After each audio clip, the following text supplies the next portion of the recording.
శ్రోతలందరికీ నమస్కారం. Old stories by Bala ఛానల్కు స్వాగతం, సుస్వాగతం. కథలు చదువుతున్నది ఉషాబాల. ఈరోజు మన కథ మహాబలి రాక్షసుడు. గ్రీష్మ ఋతువులోని ఒకనాటి మిట్ట మధ్యాహ్నపు వేళ రాజకుమారుడొకడు అశ్వాన్నే అధిరోహించి అడవి మార్గం గుండా ముందుకు దూసుకు వస్తున్నాడు. అతను వేటాడటానికి వచ్చినట్టు కనిపించడం లేదు. చేతిలో విల్లు బాణాలు లేవు. వరలో కత్తి మాత్రం ఉంది. ఆ ప్రదేశమంతా చెట్టు చేమలతో దట్టంగా అల్లుకొని ఉంది. అలా ముందుకు దూసుకు వస్తున్న వాడల్లా రక్షించండి, రక్షించండి అనే ఆర్తనాదం వింటూనే టక్కున కళ్ళెం వెనక్కి లాగి అశ్వాన్ని ఆపుచేశాడు. అతనికి కుడి ప్రక్కగా కొద్ది దూరంలో ఎవరో వ్యక్తి ప్రాణభయం కొద్దీ పరుగు తీస్తూ కనిపించాడు. అతనికి వెనుకగా పెద్ద పులి ఒకటి తరుముకొస్తున్నది. రాజకుమారుడు ఆలస్యం చేయకుండా తన గుర్రాన్ని పెద్ద పులి దిక్కుగా దౌడు తీయించాడు. రాజకుమారుడెక్కిన అశ్వం సామాన్యమైనది కాదు. ఉత్తమ జాతి అశ్వం కాబోలు.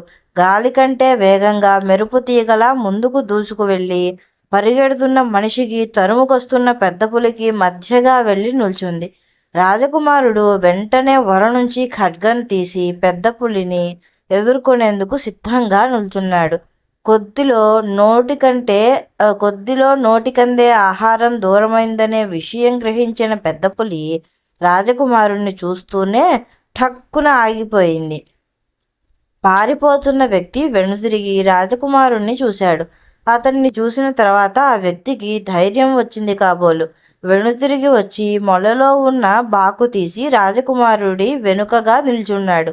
పెద్ద పులి ఇద్దరి వంక తీక్షణంగా చూస్తూ అటూ ఇటూ తచ్చాడసాగింది. అలా తిరుగుతున్నది అంటే సమయం కనిపెట్టి ఎగిరి దూకుతుందన్నమాటే. ఎవరు బాబు మీరు? సమయానికి దేవుడిలా వచ్చి కాపాడారు అన్నాడు వ్యక్తి.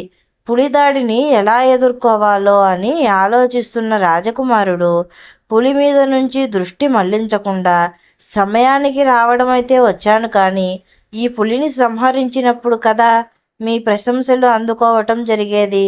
ఈ యుద్ధంలో క్రూర జంతువే జయిస్తే నా వివరాలు మీకు చెప్పటం జరగదేమో అన్నాడు. ఆసరికే అవకాశం చూసుకుని పెద్ద పులి అమాంతం ఎగిరి రాజకుమారుడి మీదకు దూకింది. దాంతో రాజకుమారుడి కత్తి ఎగిరి అవతల పడింది. అతడు నేల మీద వెల్లికలా పడిపోయాడు. పెద్ద పులి అవకాశాన్ని జారవిడ్చకుండా రాజకుమారుణ్ణి ఆక్రమించుకుంది. అయినా రాజకుమారుడు అధైర్యపడకుండా 2 చేతులతోటి దాని మెడ పుచ్చుకుని నేలకు పడద్రోసి పులి కంఠాన్ని గట్టిగా బిగించి పట్టుకున్నాడు. రాజకుమారుడు వయస్సుకు చిన్నవాడే అయినా కండబలము, గుండె బలము బాగా ఉన్నవాడు. బాగు పుచ్చుకొని నిలుచున్న వ్యక్తి సామాన్య పౌరుడు. పెద్ద పులి రాకుమారుడి బాహుభాగంలో ఇరుక్కుని అటూ ఇటూ కొట్టుకోవడం చూశాడు. అయినా బాకుతో దాన్ని పొడవాలంటే అతనికెందుకో శరీరం కంపరమెత్తసాగింది. వాళ్ళ సమీపానికి వెళ్లేందుకే ఆ వ్యక్తి బెదిరిపోతున్నాడు. రాకుమారుడు మల్ల యుద్ధంలో బాగా ఆరితేరిన వీరుడు. అతను కొంతసేపు పెద్ద పులితో పెనుగులాడి చివరకు దాని గొంతు పిసికి చంపేశాడు. రాకుమారుడు పెద్ద పులిని చంపడమైతే చంపాడు, కానీ అతని శరీరంలో అక్కడక్కడ పులిపంజా దెబ్బలు తగిలి రక్తం కారసాగింది. అయ్యయ్యో, నువ్వు గాయపడ్డావు నాయనా, పిరికివాణ్ణి, నీకు ఎటువంటి సహాయము చేయలేకపోయాను బాబు, నన్ను క్షమించు అన్నాడా వ్యక్తి. అయ్యో, అలా అనకండి, మీరు పెద్దవారు. ఆపదలో ఉన్నప్పుడు కాపాడటం నా వంటి క్షత్రియ వీరుడి ధర్మం. అది సరే, ఇక్కడెక్కడైనా మంచినీటి కోనేరు ఉంటే బాగుండును కదా అన్నాడు రాజకుమారుడు. ఆ వ్యక్తి తలెత్తి పరిసరాల్ని పరికించి చూసి, అదిగో ఆ గుబుర్ల చెట్ల మధ్యగా చిన్న కోనేరు ఉన్నట్టు గుర్తు. పదబాబు, అక్కడికి వెళదాము అన్నాడు. ఆ వ్యక్తి ముందు దారి తీయగా రాజకుమారుడు గుర్రాన్ని నడిపించుకుంటూ గుబురు చెట్ల సమీపానికి వచ్చాడు. నిజంగానే అక్కడొక కోనేరు ఉన్నది. రాజకుమారుడు కోనేటిలోకి దిగి గాయాలకున్న రక్తాన్ని శుభ్రంగా కడుక్కున్న తర్వాత అలసట తీరేలా స్నానం చేశాడు. గుర్రానికి నీరు త్రాగించి వచ్చి ఓ చెట్టు నీడన కూర్చున్నాడు. ఆ వ్యక్తి కూడా కాళ్ళు చేతులు ముఖము కడుక్కొని నీళ్లు త్రాగి వచ్చి రాజకుమారుడి సరసన కూర్చున్నాడు.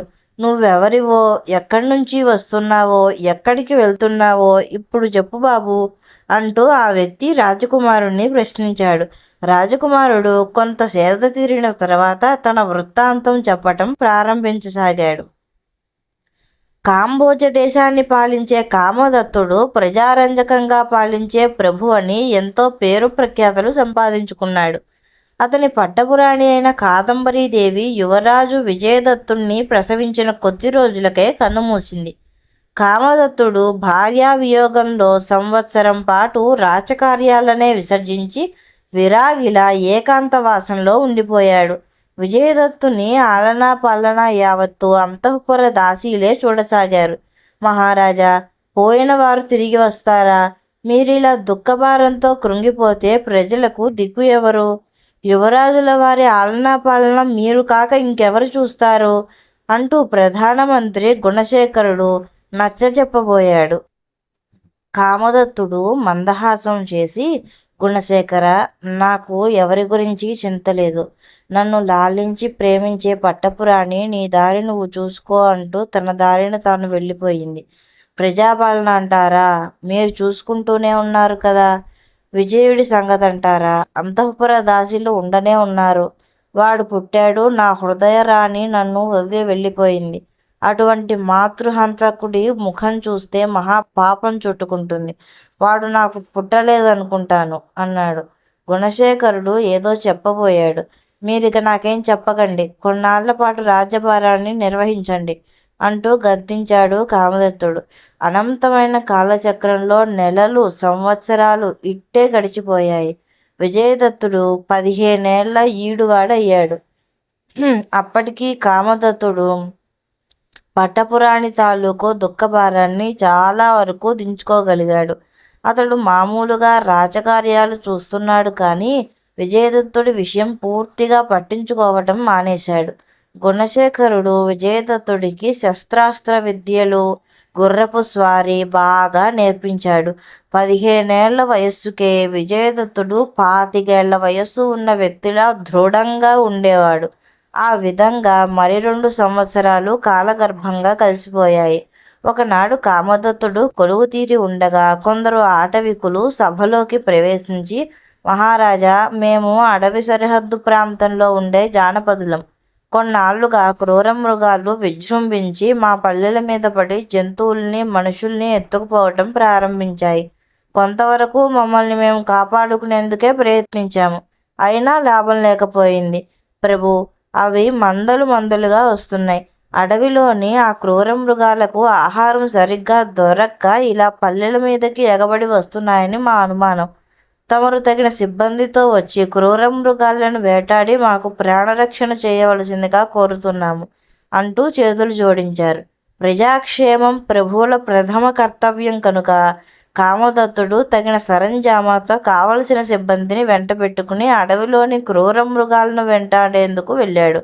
అక్కడ అడవిలో మిట్ట మధ్యాహ్నం వరకు కనిపించిన క్రూర జంతువులల్లా వేటాడి కామదత్తుడు బాగా అలసిపోయాడు. అందరూ దాహంతో అల్లాడుతూ జలాశయం ఎక్కడైనా కనిపిస్తుందేమోనని అటూ ఇటూ తిరగసాగారు. అదే సమయంలో ఓ చక్కదనాల చుక్క నీళ్ల కడవ చంకన పెట్టుకుని అటుగా వస్తూ కామదత్తుడి కంట పడింది. కామదత్తుడు ఆ సుందరాంగిని చూస్తూనే ఆశ్చర్యంతో కొయ్యబారిపోయాడు.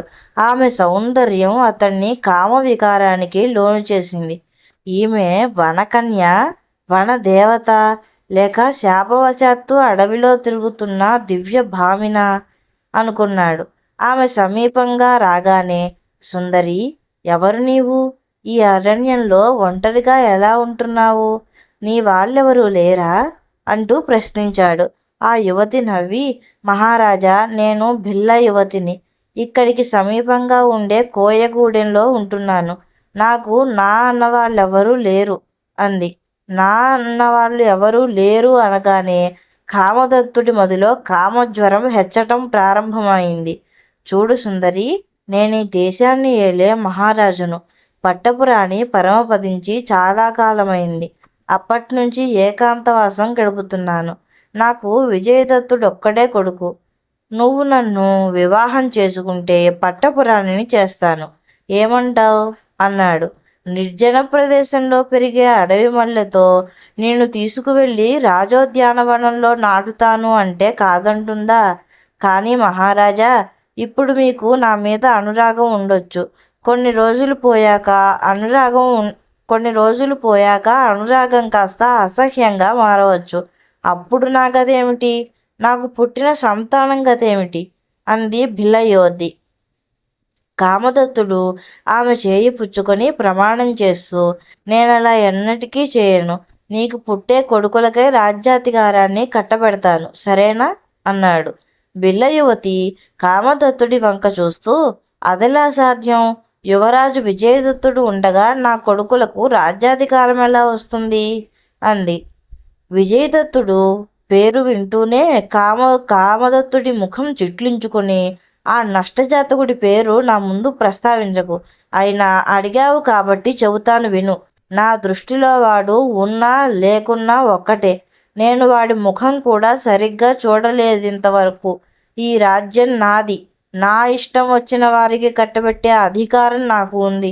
నువ్వు సంశయించకు సుకుమారి అన్నాడు. ఆ తర్వాత కామదత్తుడు బిల్ల యువతిని కొయ్యగూడెంలోని పెద్దల సమక్షంలో గాంధర్వ విధిని వివాహం చేసుకుని ఆమెకు శివరంజని అని నామకరణం చేసి అంతఃపురానికి తీసుకువచ్చాడు. బిల్ల యువతిని మహారాణిగా నిరాకరించటానికి ఎవరికి ధైర్యం ఉంది? అంతఃపుర కాంతలు శివరంజనిని మంగళహారతులతో లోనికి ఆహ్వానించారు. శివరంజని వచ్చిన తర్వాత అంతఃపుర స్వభావాలే మారిపోయాయి. బిల్ల యువతి తన మాటల చాతుర్యంతో అంతఃపురం మొత్తాన్ని తన గుప్పిట్లో ఇరికించుకుంది. విజయదత్తుడి ఆలనా పాలన ఆలకించే దిక్కే లేకుండా పోయింది. అంతఃపుర పరిస్థితులను గమనిస్తున్న గుణశేఖరుడు లోలోన బాధపడటం తప్ప ఏమీ చేయలేని నిస్సహాయ స్థితిలో ఉండిపోయాడు. అమాత్యవర్య, నేనీ దేశానికి యువరాజునై ఉండి కూడా ఏమిటి నాకీ నిరాదరణ? ఇంతవరకు నాన్నగారు ఏమీ పట్టించుకోలేకపోయినా నేను అంతగా బాధపడలేదు. కానీ సవతి తల్లి గారు వచ్చిన తర్వాత అంతఃపుర కాంతలకు కూడా నేను చులకనైపోయాను. ఈ అవమానం భరించే కన్నా ఎక్కడికైనా పోయి స్వశక్తి మీద బ్రతకడమే మంచిదనిపిస్తున్నది. విజయదత్తుడు ఒకసారి గుణశేఖరుడితో ఇలా అన్నాడు. గుణశేఖరుడు యువరాజుకి ధైర్యం చెబుతూ, తొందరపడకు నాయనా, అంతగా పరిస్థితులు విషమించినప్పుడే చూసుకుందాం. నేనుండగా నీకేం భయం లేదు అంటూ ఓదార్చాడు. ఆ విధంగా మరొక సంవత్సరం గడిచిపోయింది. బిల్ల యువతి గర్భం ధరించి నెలలు నిండాక ఓ కొడుకుని కన్నది. ఆ పిల్లవాడికి హేమదత్తుడు అని నామకరణం చేసింది. కామదత్తుడు ఉత్సవాలు వేడుకలు జరుపుకోవలసిందంటూ దేశమంతటా చాటింపు వేయించాడు. అంతేకాదు, కాంబోజ దేశానికి కాబోయే మహారాజు జన్మించాడంటూ ప్రకటించాడు. స్వర్గీయ పట్టపురానికి పుట్టిన యువరాజు విజయదత్తుడు ఉండగా, నిన్నగాక మొన్న వచ్చిన భిల్ల యువతికి పుట్టిన కుర్రవాడు భావి మహారాజు ఎలా అవుతాడు అని ప్రజలు గుసగుసలు పోసాగారు. ప్రజల అభిప్రాయమేమిటో శివరంజనికి స్పష్టంగా తెలిసింది. యువరాజు మీద ప్రజలకు సదభిప్రాయం ఉన్నదని, విజయదత్తుడు బ్రతికున్నంత వరకు తన కొడుకు రాజ్యం దక్కటం కూడా అసంభవమని భిల్ల యువతి తెలుసుకుంది. కాంబోజ దేశానికి కాలముఖుడు సైన్యాధిపతి. అతడి శరీరమే కాదు, మనసు కూడా నలుపే. శివరంజని అతన్ని ఏకాంత మందిరానికి పిలిపించి ఏవో మంతనాలు జరిపింది.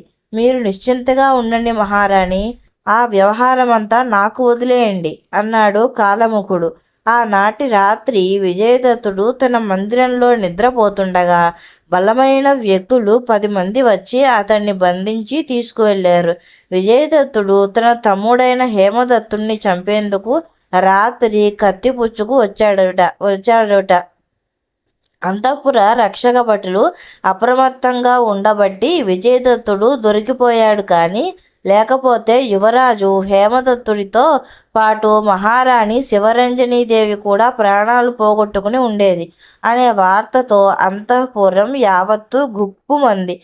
గుణశేఖరుడు ఆ వార్త నమ్మలేదు. కామదత్తుడు హుటాహుటిన నడకన శివరంజని మందిరానికి వచ్చాడు. అక్కడ శివరంజని పెద్ద పెట్టిన రాగాలు తీస్తూ కూర్చుంది. కామదత్తుడు మందిరంలో అడుగు పెట్టగానే సైన్యాధిపతి తాను ఆలోచించుకుని అట్టే పెట్టుకున్న అభూత కల్పనను చిలువలు వలువలు అల్లి మహారాజుకు ఏకరువు పెట్టాడు. కామదత్తుడు తోక తొక్కిన భుజంగంలాగా లేచి, యువరాజు హేమదత్తుడు పుట్టిన తర్వాత విజయదత్తుడు ఇటువంటి ఘాతకం ఎప్పుడో ఒకప్పుడు చేస్తాడని నేను అనుమానిస్తూనే ఉన్నాను.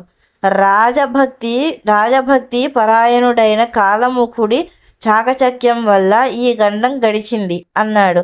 నాకు అటువంటి అనుమానం ఉండటం వల్లనే కొంతమంది సైనికుల్ని రాత్రిపూట మహారాణి వారి మందిరం చెంతన కాపలా ఉంచాను. ఈనాటికి విజయదత్తుడి అసలు రహస్యం బయటపడింది అన్నాడు కాలముఖుడు.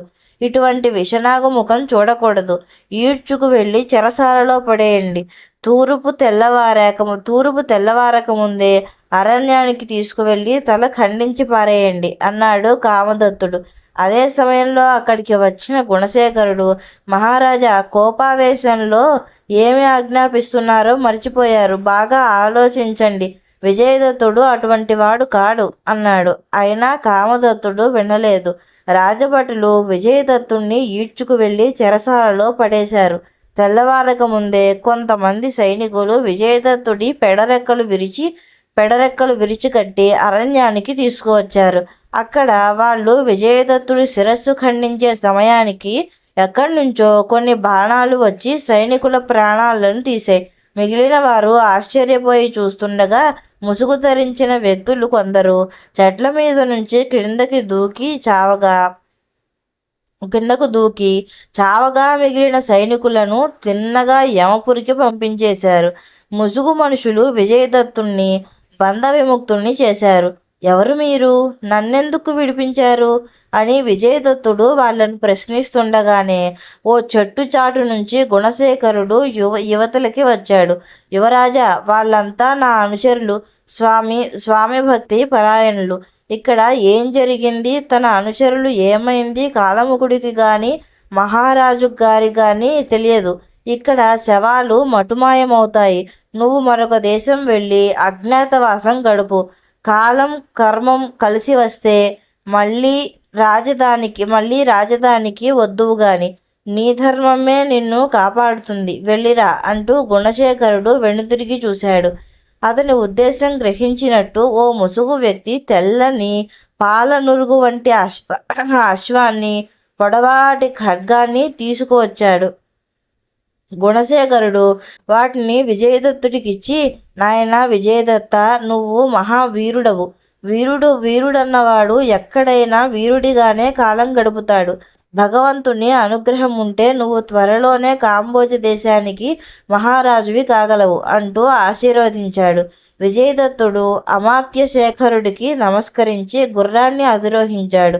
ఆ తర్వాత ఉత్తర దిశగా గుర్రాన్ని దౌడు తీయించాడు. మిట్ట మధ్యాహ్నం వరకు ఎక్కడా ఆగకుండా విజయదత్తుడు ప్రయాణం కొనసాగించి కాంబోజ దేశ సరిహద్దులు దాటి ఓ కీకారణ్యంలో అడుగుపెట్టాడు. అది ఏ దేశమో, దాని రాజధాని ఏ దిక్కుగా ఉందో విజయదత్తుడికి తెలియదు. ఎవరినైనా అడుగుదామన్నా అతడికి అరణ్య ప్రాంతంలో ఎవరు కనిపిస్తారు?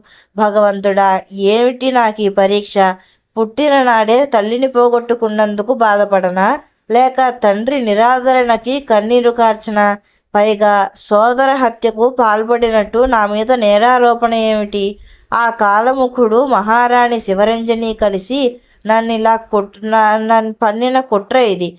దైవం అనుకూలిస్తే ఏనాటికైనా కాలముఖుడి మీద పగ సాధించి తీరుతాను అనుకుంటూ వస్తున్న విజయదత్తుడికి రక్షించండి, రక్షించండి అన్న ఆర్తనాదం వినిపించగానే ఆలోచనల్ని కట్టిపెట్టి కేకలు వినిపించిన దిక్కుగా గుర్రాన్ని దౌడు తీయించాడు. ఇది నా వృత్తాంతం. నేనే ఆ విజయదత్తుణ్ణి. కన్న తండ్రికి, పెరిగిన దేశానికి పనికిరాని దౌర్భాగ్యపు స్థితిలో అదృష్టాన్ని వెతుక్కుంటూ బయలుదేరాను. ఇప్పుడు చెప్పండి, మీరెవరు? ఈ అరణ్య ప్రాంతంలో ఒంటరిగా ఎక్కడి నుంచి వస్తున్నారు అని విజయదత్తుడు ఆ వ్యక్తిని ప్రశ్నించాడు.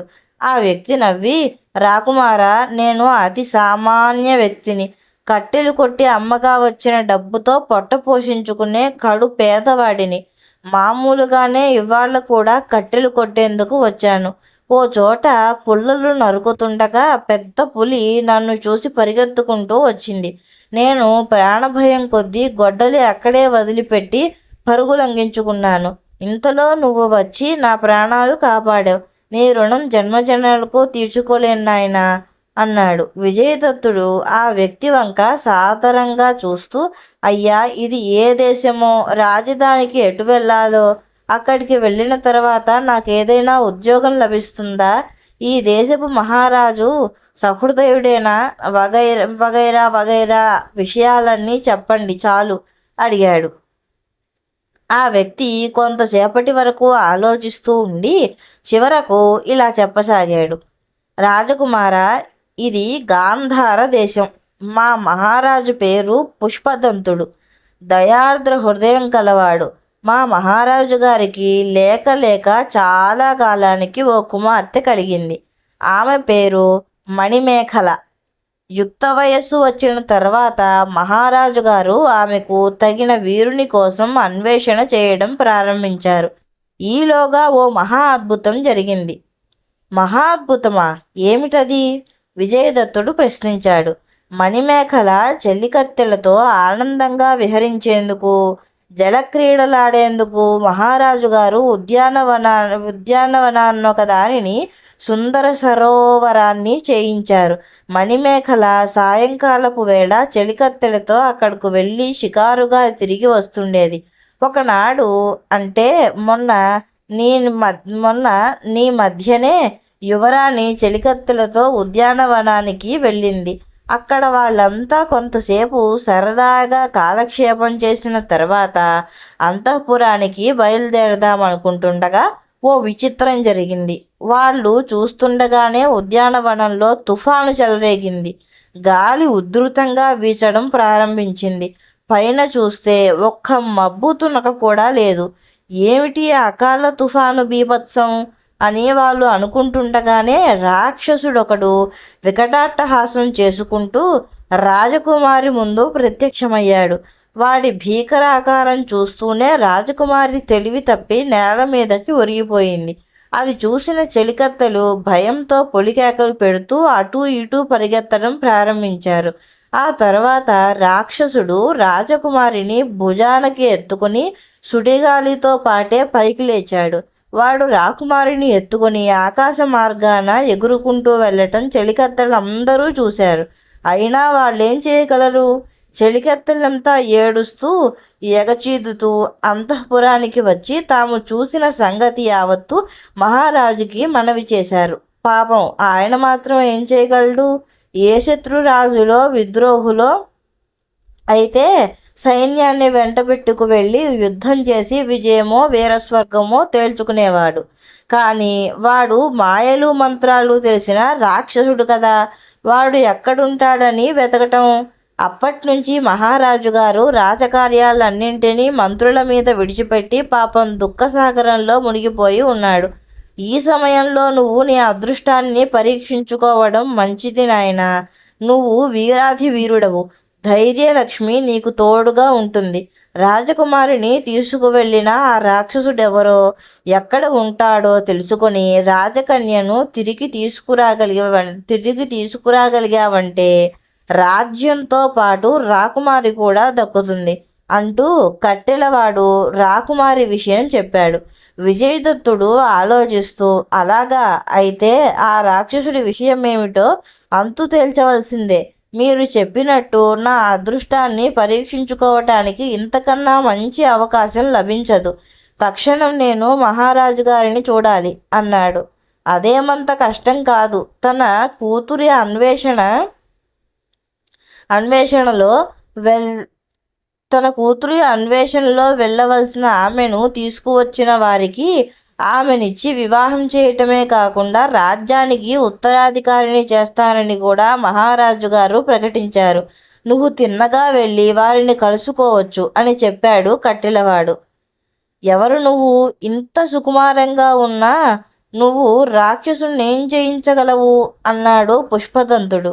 విజయదత్తుడు నవ్వి, మహారాజా, ప్రస్తుతం నా గురించిన వివరాలు చెప్పలేను. నేను రాజకుమారుణ్ణి, బుద్ధిబలంతో పాటు భుజబలం కూడా ఉన్నవాణ్ణి. రాక్షసుడు రాకుమారుని ఎత్తుకుని ఏ దిక్కుగా వెళ్ళాడో చెప్పండి చాలు, ఆ తర్వాత నా తిప్పలేవో నేను పడతాను అన్నాడు. పుష్పదంతుడు భారంగా నిట్టూర్చి, మంచిది నాయన, భగవంతుడు నీకు మేలు చేయాలని కోరుకుంటున్నాను. చెలికత్తులు చెప్పిన దాన్ని బట్టి వాడు రాకుమారిని ఎత్తుకొని పడమటి దిశగా ఎగిరిపోయినట్టు తెలిసింది అని అన్నాడు. చాలు మహారాజా, ఇక మీరు నిశ్చింతగా ఉండండి. రాకుమారి ఎక్కడున్నా సరే వెతికి తీసుకువస్తాను అన్నాడు విజయదత్తుడు. జాగ్రత్త నాయన, ఇంతకు క్రితం ఎందరో రాకుమారులు బలవంతమైన యువకులు యువరాణి అన్వేషణలో వెళ్ళి మళ్ళీ తిరిగి రాలేదు. వాళ్ళు ఏమయ్యారో ఎవ్వరికీ అర్థం కాలేదు అంటూ మహారాజు విజయదత్తుణ్ణి హెచ్చరించాడు. ఆ తర్వాత విజయదత్తుడు గుర్రాన్ని అధిరోహించి రాక్షసుడి అన్వేషణలో పడమటి దిశగా బయలుదేరాడు. మిట్ట మధ్యాహ్న సమయానికి అతడొక నిర్జన ప్రదేశానికి చేరుకున్నాడు. ఎక్కడైనా కొద్దిసేపు విశ్రాంతి తీసుకుని ఆ తర్వాత బయలుదేరవచ్చునని విజయదత్తుడు తలెత్తి చుట్టుప్రక్కల దృష్టి సారించాడు. దూరంగా ఒక చోట అందమైన కోనేరు, దానికి ఆనుకొని వివిధ ఫల వృక్షాలు, పూల చెట్లు విజయదత్తుడికి కనిపించటంతో అతడు సంతోషంగా గుర్రాన్ని ఆ దిక్కుకు దౌడు తీయించాడు. ఆకలి సంగతి తర్వాత చూసుకోవచ్చును, ముందుగా కోనేటిలో తనివిదీరా స్నానం చేస్తేనే కానీ శరీర తాపం చల్లారదు అనుకున్న విజయదత్తుడు గుర్రాన్ని ఓ చెట్టుకు కట్టేసి అమాంతం కొలనులోకి దూకాడు. ఆ కొలను నిండా తామర పువ్వులు కోకొల్లలుగా ఉన్నాయి. స్వచ్ఛమైన నీళ్లు అద్దంలా మెరుస్తున్నాయి. విజయదత్తుడు చేపలా ఈదుతూ తామర పువ్వులు కోసి పైకి ఎగరవేస్తూ నీటిలో మునిగి పైకి తేలుతూ చాలాసేపు జలక్రీడలు ఆడుకున్నాడు. ఆ తర్వాత విజయదత్తుడు నీటిలో నుంచి ఒడ్డెక్కి వచ్చి తల నుంచి కారుతున్న నీటిని 2 చేతులతోటి తుడుచుకోబోయాడు. తల మీద చేతులు పెట్టి తడిమి చూసుకుంటూనే విజయదత్తుడు ఎంతో ఆశ్చర్యపోయాడు. దానికి కారణం అతడి తల మీద ఆవుకు ఉన్నట్టు 2 కొమ్ములు మొలుచుకు రావటమే. విజయదత్తుడు నివ్వెరపోతూ ముఖం తడిమి చూసుకున్నాడు. తనని తాను ఒక్కసారి పైనుంచి కిందకు చూసుకున్నాడు. ఏముంది, అతడి ముఖం ఎంతో వయస్సున్న వ్యక్తిలా మారిపోయింది. అంతేకాదు వికృతంగా కూడా ఉంది. శరీరం కూడా అదోలా మొద్దు స్వరూపంగా తయారైంది. ఏమిటి ఆకారం, నాకెందుకు ఇలా వచ్చింది అనుకుని విజయదత్తుడు విచారిస్తుండగానే అతడికి పెద్దగా వికటాట్టహాసం ఒకటి వినిపించింది. దానితో పాటే, ఆ ఆకారం ఎందుకొచ్చిందో చెప్పమన్నావా? మరేం లేదు, అది నా కొలను. అందులో స్నానం చేసిన వారు నీలాగే అవుతారు. అంటే నాకు బందీలన్నమాట. ఇక నీకు ఆ రూపం పోవటం కల్లా అన్న మాటలు వినిపించి విజయదత్తుడు అటూ ఇటూ చూస్తూ, ఎవరు నువ్వు? ధైర్యం ఉంటే ఇలా నా ఎదుటికి వచ్చి నిలబడు అన్నాడు. అదే క్షణంలో రాక్షసుడొకడు పెద్దగా నవ్వుతూ విజయదత్తుడి ముందు ప్రత్యక్షమయ్యాడు. తక్షణం విజయదత్తుడు కత్తి చేతబట్టి రాక్షసుడి మీదకు వెళ్ళాడు. పిచ్చినాయన, నువ్వు నాకు బానిసవు. ఈ ఆకారంలో ఉండగా నువ్వు నన్నేం చేయలేవు అంటూ రాక్షసుడు కుడి చేతిని పైకెత్తి ఏవో మంత్రాలు చదివాడు. అంతే, విజయదత్తుడు కత్తిని నేలకు జారవిడిచి స్పృహ తప్పి అలాగే ఒరిగిపోయాడు. ఆ తర్వాత ఏం జరిగింది విజయదత్తుడికి తెలియదు. అతడు తిరిగి కళ్ళు తెరిచేసరికి ఓ విశాల మందిరంలో ఉన్నాడు. దానికున్న ఇనుప కటకటాలకు తాళాలు బిగించి ఉన్నాయి. ఇది రాక్షసుడి రహస్య స్థావరమై ఉంటుంది. వీడు నన్ను ఇక్కడికి ఎందుకు తీసుకువచ్చినట్టు? చంపి తినడానికైతే అక్కడే తినేయచ్చు కదా.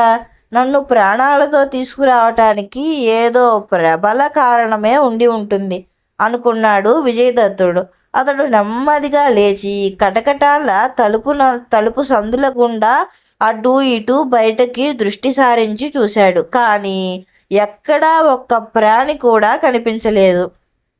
విజయదత్తుడు తిరిగి వచ్చి గోడకు చేరగిలబడి తల తడిమి చూసుకున్నాడు. నెత్తి మీద కొమ్ములు ఇంకా అలాగే ఉన్నాయి. చిచి, ఏమిటి పాడు అవతారం! ఒకవేళ రాక్షసుడు వచ్చినా ఎదురించేందుకు ఖడ్గం కూడా లేదే అనుకుంటూ విజయదత్తుడు దైవం మీద భారం వేసి అలాగే నేల మీద పడుకొని కళ్ళు మూసుకున్నాడు. అలా కొద్దిసేపు గడిచిందో లేదో ఏదో పెద్ద ధ్వని, దానితో బాటే గజ్జల సవ్వడి, ఆ తర్వాత తలుపు తీస్తున్న చప్పుడు విని విజయదత్తుడు నెమ్మదిగా తలెత్తి ఆ వచ్చింది ఎవరా అని చూశాడు. చూస్తూనే ఆశ్చర్యపోయాడు. ఆ వచ్చింది ఎవరో రాక్షస కన్య. చూడటానికి ఆకర్షణీయంగానే ఉంది. అయితే వేషం, ఆకార విశేషాలు రాక్షస కన్యలాగే భయంకరంగా ఉన్నాయి. ఆమె అలా వచ్చి విజయదత్తుడి సమీపంగా కూర్చుంది. ఆమె తెచ్చిన ఆహార పదార్థాల పళ్ళాన్ని విజయదత్తుడి ముందు పెట్టింది. ఎవరు నువ్వు అన్నాడు విజయదత్తుడు ఆహార పదార్థాల వంక పరీక్షగా చూస్తూ. ఆ సుందరాంగి ముసిముసిగా నవ్వుతూ, నేను రాక్షస కన్యను, అంటే నిన్ను ఎత్తుకొచ్చిన మహాబలి రాక్షసుడి కూతుర్ని. నీకు ఆహారం పట్టుకొచ్చాను. పాపం నిన్న పొద్దుట ఎప్పుడు తిన్నావో ఏమో, తిను అని అన్నది. పాపం ఈ రాక్షస కన్యకు నా మీద ఈ అకారణమైన జాలి దేనికి పుట్టుకొచ్చిందో అనుకొని నాకేమీ వద్దు, నాకు ఆకలిగా లేదు అన్నాడు విజయదత్తుడు. అయ్యో, అలాగంటే ఇలా నువ్వు ఆకలితో ఉంటే నేను చూసి సహించగలనా? కొద్దిగా తిను రాజకుమారా అంది రాక్షస కన్య. అది వింటూనే విజయదత్తుడు ఆశ్చర్యపోయి, నా ఆకారం చూసావా ఎంత వికారంగా ఉందో? అటువంటి నన్ను రాజకుమారా అని సంబోధిస్తున్నావా? నీకు మతిగాని పోలేదు కదా అన్నాడు. నాకేం మతిపోలేదు. నువ్వు ఎటువంటి ఆకారంలో ఉన్నా నువ్వెవరివో నేను గుర్తించగలను. ఎలా గుర్తించగలవో వివరంగా చెప్పు, వింటాను. చెప్పనా మరి? మా నాన్న కొన్నాళ్ళ క్రితం కాళికాదేవిని గురించి తపస్సు చేశాడు. కాళీమాత ప్రత్యక్షమై నా గురించి దేనికి తపస్సు చేస్తున్నావు అని అడిగింది. అమ్మ, నాకు అష్టసిద్ధులు, అనిమాది మహామంత్రశక్తులు కావాలి అని మా నాన్న అడిగాడు. అందుకు కాళీమాత, మహాబలి, నీకు ఆ శక్తులు ప్రసాదించాలంటే ఈ తపశ్శక్తి చాలదు, ఇంకా చాలా కాలం తపస్సు చేయాలి అంది. అమ్మ, నేను రాక్షస జాతికి చెందినవాణ్ణి, ఓర్పు లేనివాణ్ణి, అంతకాలం తపస్సు చెయ్యలేను. ఆ శక్తులు సంపాదించే మరొక మార్గం ఏమైనా ఉంటే చెప్పు తల్లి అని అడిగాడు. చూడు మహాబలి, వివాహం కాని ఓ రాజకన్యను, ఓ రాజకుమారుణ్ణి ఓ పౌర్ణమి నాటి రాత్రి నా విగ్రహం ముందు బలిస్తే నీ కోరికలు సిద్ధిస్తాయి అని చెప్పి కాళీమాత అంతర్ధానమైంది. ఆ రోజు నుంచి మా నాన్న దేశాలన్నీ గాలించి ఓ అందమైన రాజకుమారిని తీసుకువచ్చాడు. నిన్ను తీసుకువచ్చాడు. నువ్వు రాజకుమారుడివి కాకపోతే మా నాన్న నిన్నెందుకు తీసుకువస్తాడు చెప్పు అంది రాజకన్య. విజయదత్తుడు ఆశ్చర్యపోతూ, మీ నాన్న రాజకన్యను తీసుకువచ్చాడా? ఆమె ఎవరో, ఏ దేశపు రాజకన్యో, పేరేమిటో నీకు తెలుసా అని అడిగాడు. రాజకన్య మూతి ముడుచుకొని, నాకు తెలియదు. అటువంటి విషయాలు మా నాన్న అడిగినా చెప్పడు. అదే కాదు, ఏ విషయం అడిగినా నీకెందుకు తల్లి అటువంటి పెద్ద విషయాలు? నువ్వు ఇంకా చాలా చిన్న పిల్లవి. ఇంకా పెద్దదానివయ్యాక అన్ని విషయాలు చెబుతా కదా అంటాడు. నువ్వు చెప్పు, నేను చిన్నపిల్లలాగా కనిపిస్తున్నానా? చిన్నపిల్లనైతే నేనెందుకు ప్రేమిస్తాను అంది. ఆ మాటతో విజయదత్తుడి మస్తిష్కము జాగృతమైంది. ఈ పిచ్చి మొద్దు నన్ను ప్రేమిస్తున్నదట. దీనితో ప్రేమ నాటకం ఆడి ఇక్కడి నుంచి తప్పించుకుపోవాలి. అంతేకాదు రాక్షసుడు బంధించి తెచ్చిన ఆ రాజకన్య ఎవరో తెలుసుకోవాలి. నేను ఏ రాజకుమారి అన్వేషణలో బయలుదేరానో ఆ మణిమేఖల ఇక్కడే ఉంటే వెదకబోయిన తీగ తగిలినట్టే అనుకున్నాడు. చూడు సుందరి, ఆ రాకుమారి ఎక్కడ ఉందో చూపించగలవా అన్నాడు విజయదత్తుడు. ఎలా చూపించగలను? తీసుకువచ్చిన రోజు మాత్రం ఇక్కడ బంధించి ఉంచాడు. ఆ తర్వాత ఆమెను ఇంకొక చోటికి తీసుకెళ్ళాడు. మరి ఎక్కడకు తీసుకువెళ్ళాడో నాకు తెలియదు అంది రాక్షస కన్య. అయితే నన్నిప్పుడు ఏం చేయమంటావో చెప్పు. పౌర్ణమి రానే వస్తుంది. ఆ రోజు మీ నాన్న నన్ను దేవికి బలివ్వటం ఖాయం. నిన్ను బలి ఇవ్వనివ్వను. మా నాన్న ఇంట్లో లేడు. ఇదే సమయం. మనం ఎక్కడికైనా పారిపోయి అక్కడ పెళ్లి చేసుకుందాం. పిచ్చి పిల్ల, మీ నాన్న దివ్యశక్తులు కలవాడు. మనం ఎంత దూరానికి పారిపోయినా అతడు మనల్ని పట్టుకుంటాడు. నాకు ఎలాగూ చావు ఖాయమేననుకో. తప్పు చేసినందుకు మీ నాన్న నిన్ను క్షమించి విడిచిపెట్టడు కదా, నిన్ను కూడా చంపేస్తాడు. అది నేను భరించలేను అన్నాడు. విజయదత్తుడు రాజకన్య వంకే క్రీగంట చూస్తూ అన్నాడు. అయితే ఇప్పుడేం చేద్దాం? నాకేమీ పాలుపోవడం లేదు అంది రాజకన్య దాదాపు ఏడుపు ముఖం పెట్టేసి.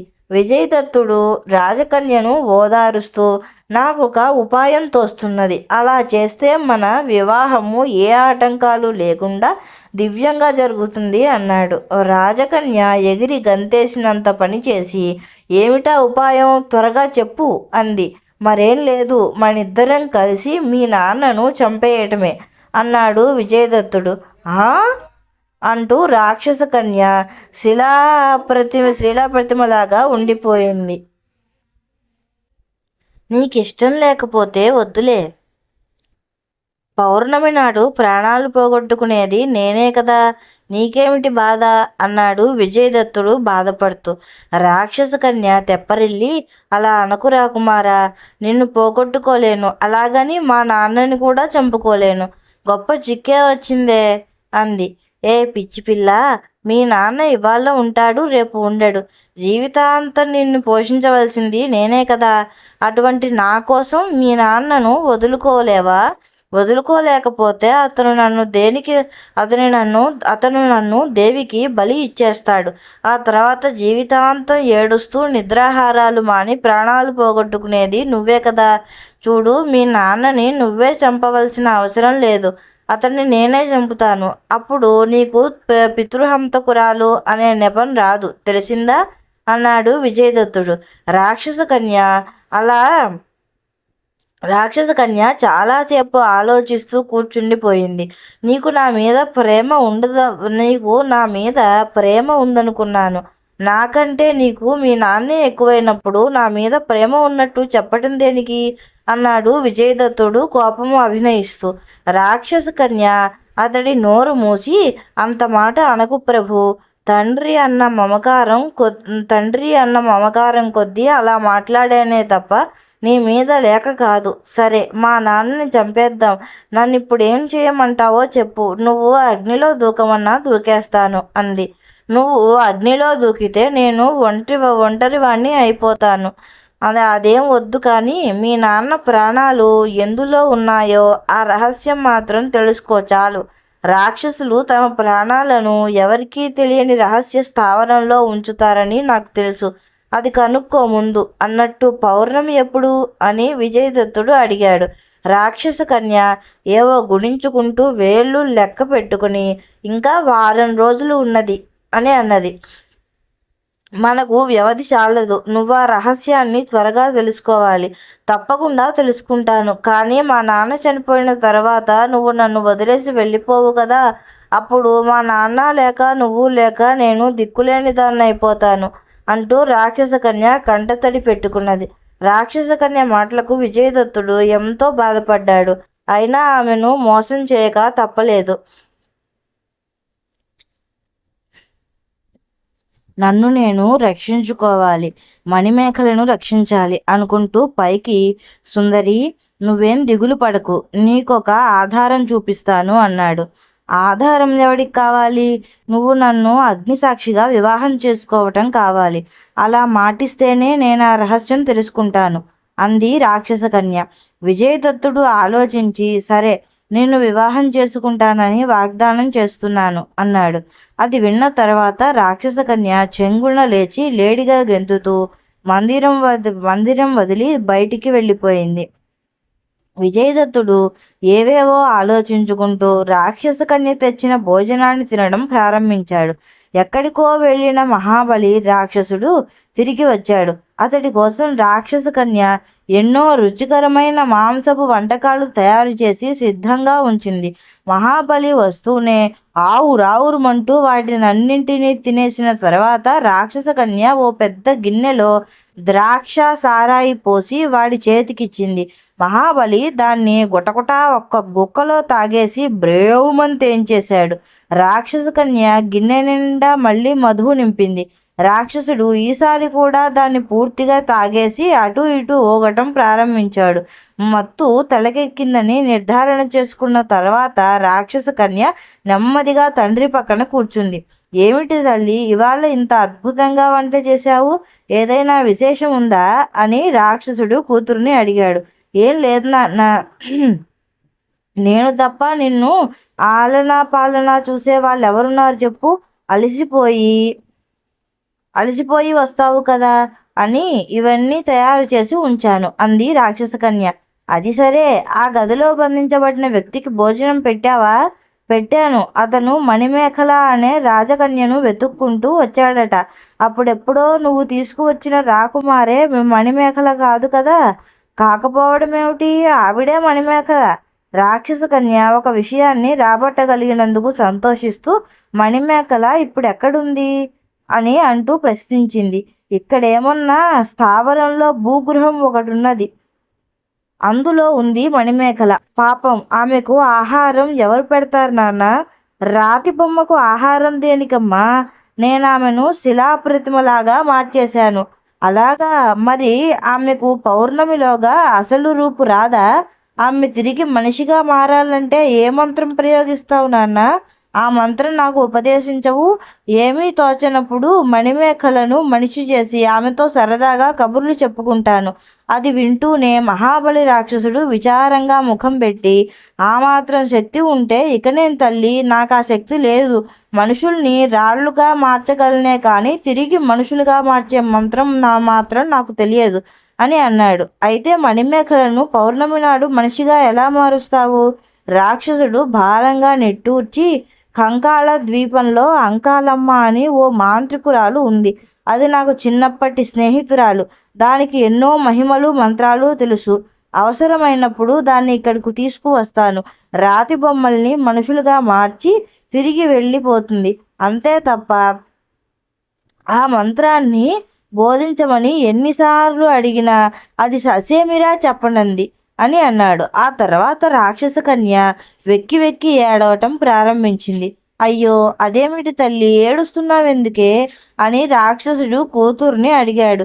రాక్షస కన్య కన్నీళ్లు తుడుచుకుంటూ, మరేం లేదు నాన్న, ఇవాళ ఉదయం ఎవరో దివ్య పురుషులు ఆకాశ మార్గాన వెళుతూ రేపో మాపో దేవతలకు రాక్షసులకు యుద్ధం తప్పదు అని అన్నారు. అప్పట్నుంచి నా గుండెల్లో గుబులుగా ఉంది. ఒకవేళ యుద్ధమే గనక వస్తే నువ్వు యుద్ధానికి వెళ్తావు. ఆ యుద్ధంలో దేవతలు నిన్ను చంపేస్తే నా గతేం కాదు నాన్న, నాకెవరి దిక్కు? ఆ విషయం తలుచుకోగానే దుఃఖం వెల్లుబుక్కి వచ్చింది అని అన్నది. ఆ మాటకు రాక్షసుడు మందిరం దద్దరిల్లేలా పెద్దగా వికటాట్టహాసం చేసి, నా ప్రాణాలు పోవడం అంత తేలిక కాదమ్మా.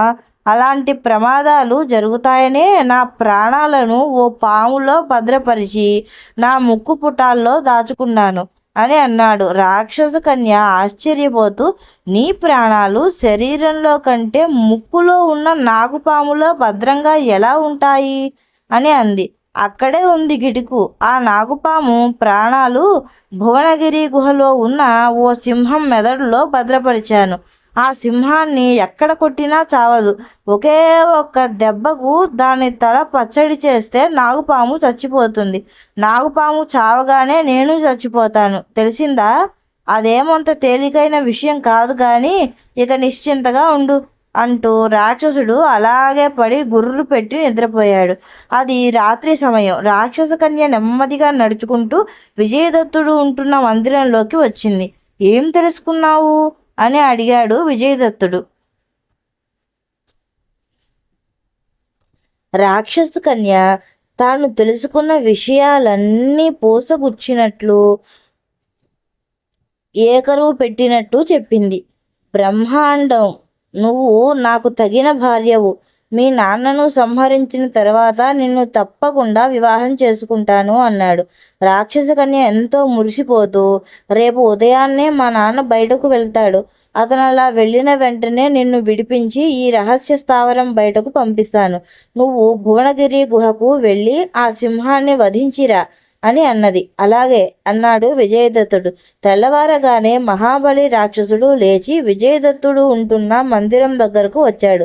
అతడి వెంట రాక్షస కన్య వచ్చింది. ఏమిటి నాన్న ఆదుర్దా పడుతున్నావు? ఏం జరిగింది అంటూ ఆమె తండ్రిని అడిగింది. రాక్షసుడు కూతురు వంక చూస్తూ, మరేం లేదమ్మా, నువ్వన్నట్టు దేవదానవులకు యుద్ధం ప్రారంభమైందట. రాక్షసులకు రాజైన ప్రచండకేతు అర్ధరాత్రి గడిచిన తర్వాత దూత చేత నాకు కబురు పంపాడు. నేను యుద్ధానికి వెళ్ళక తప్పదు, అందుకే భయపడుతున్నాను అని అన్నాను. రాక్షస కన్య నవ్వి, నీ ప్రాణాలు నీ దగ్గర లేవు కదా, యుద్ధంలో నిన్నెవరూ ఏం చేయలేరు, మరి భయం దేనికి అని అంది. అది కాదమ్మా, పౌర్ణమి ఇంకా 5-6 రోజుల్లోనే ఉంది. అది కాదమ్మా, పౌర్ణమి ఇంకా 5-6 రోజుల్లోనే ఉందా? రాజకన్యను రాజకుమారుణ్ణి సంపాదించానా మరి? ఈలోగా యుద్ధం రానే వచ్చింది. ప్రభువాజ్ఞను ఉల్లంఘించటం బాగుండదు. వెళితే తిరిగి ఎప్పుడు వస్తానో తెలియదు. అందుకని ఈ రాకుమారుణ్ణి రాతి బొమ్మగా చేసి మరీ వెళతాను అన్నాడు రాక్షసుడు. అది వింటూనే రాక్షస కన్య అదిరిపడి, నాన్న నాన్న, ఆ పని మాత్రం చేయకు. ఇక్కడ నువ్వు, నేను, ఈ రాకుమారుడు తప్ప ఎవరూ లేరు. నువ్వెలాగూ యుద్ధానికి వెళుతున్నావు.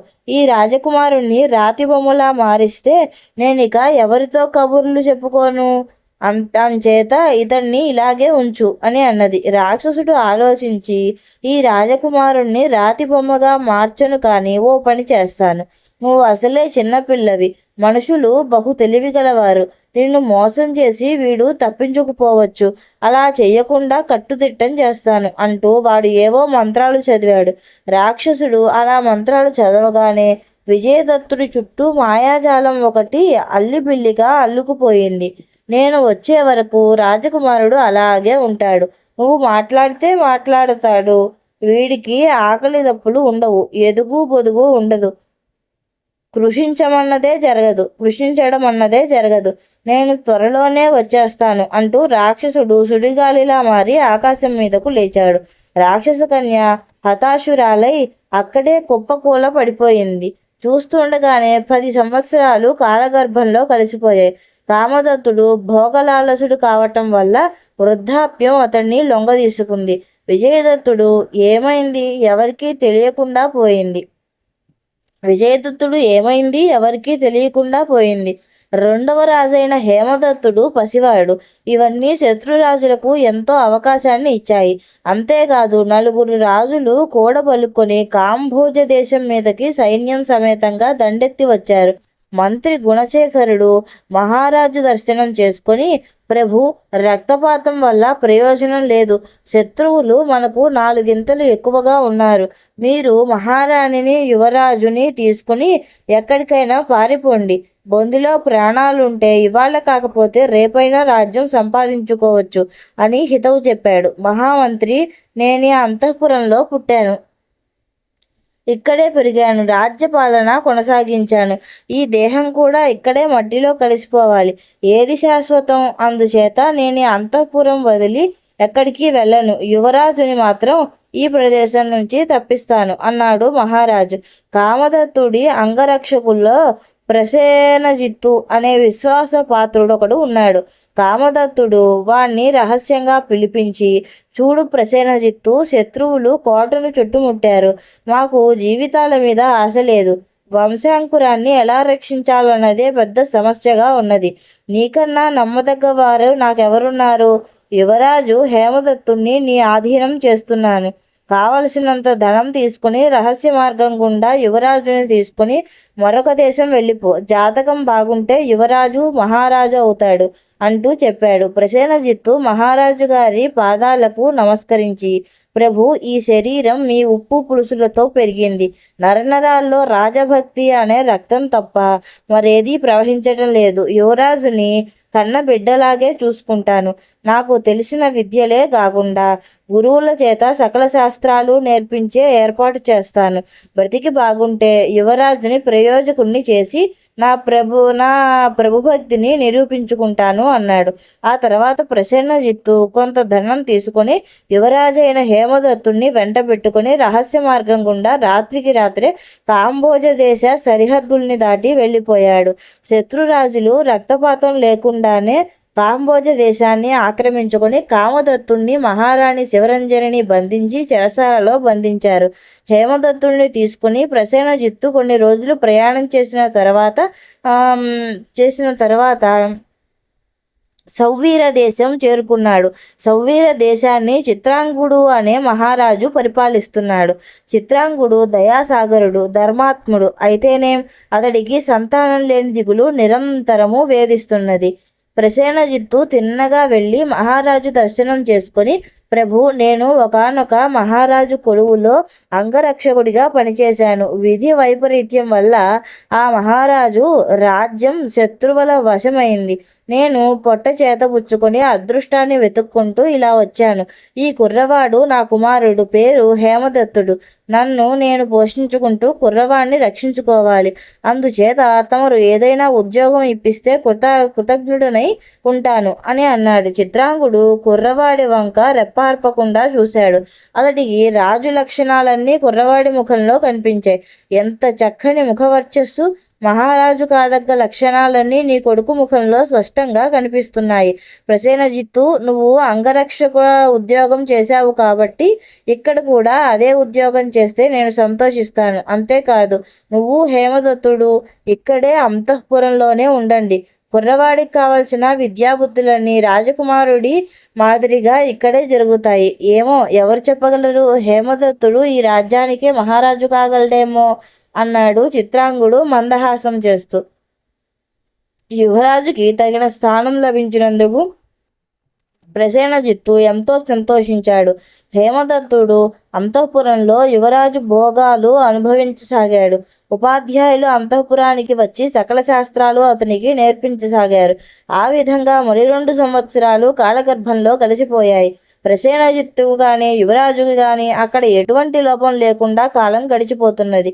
కాలం ఎప్పుడూ ఒకేలా ఉంటే గొప్పతనమే ఉంది. ఒకనాడు త్రికాలవేత్త అయిన మహర్షి ఒకడు తన దారిన వెళుతూ రాజాంతఃపురం వచ్చాడు.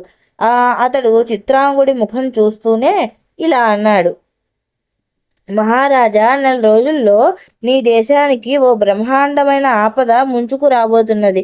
మహమ్మారి అనే రోగం నీ దేశ ప్రజలను పట్టి పీడిస్తుంది. దానివల్ల ప్రజలు ఎక్కడి వారక్కడ మరణిస్తారు. దేశం యావత్తు శ్మశాన వాటిక అయిపోతుంది అని. ఆ మాట వింటూనే చిత్రాంగుడు కొయ్యబారిపోయాడు. ప్రసేనజిత్తు మహారాజు సమీపంగానే ఉన్నాడు. అతడు మహర్షికి చేతులు జోడించి, స్వామి, ఏ ఒక్కరికో ఇద్దరికో వస్తే ఏ వైద్యున్నో ఏర్పాటు చేసి రోగాల్ని నయం చేయించవచ్చు.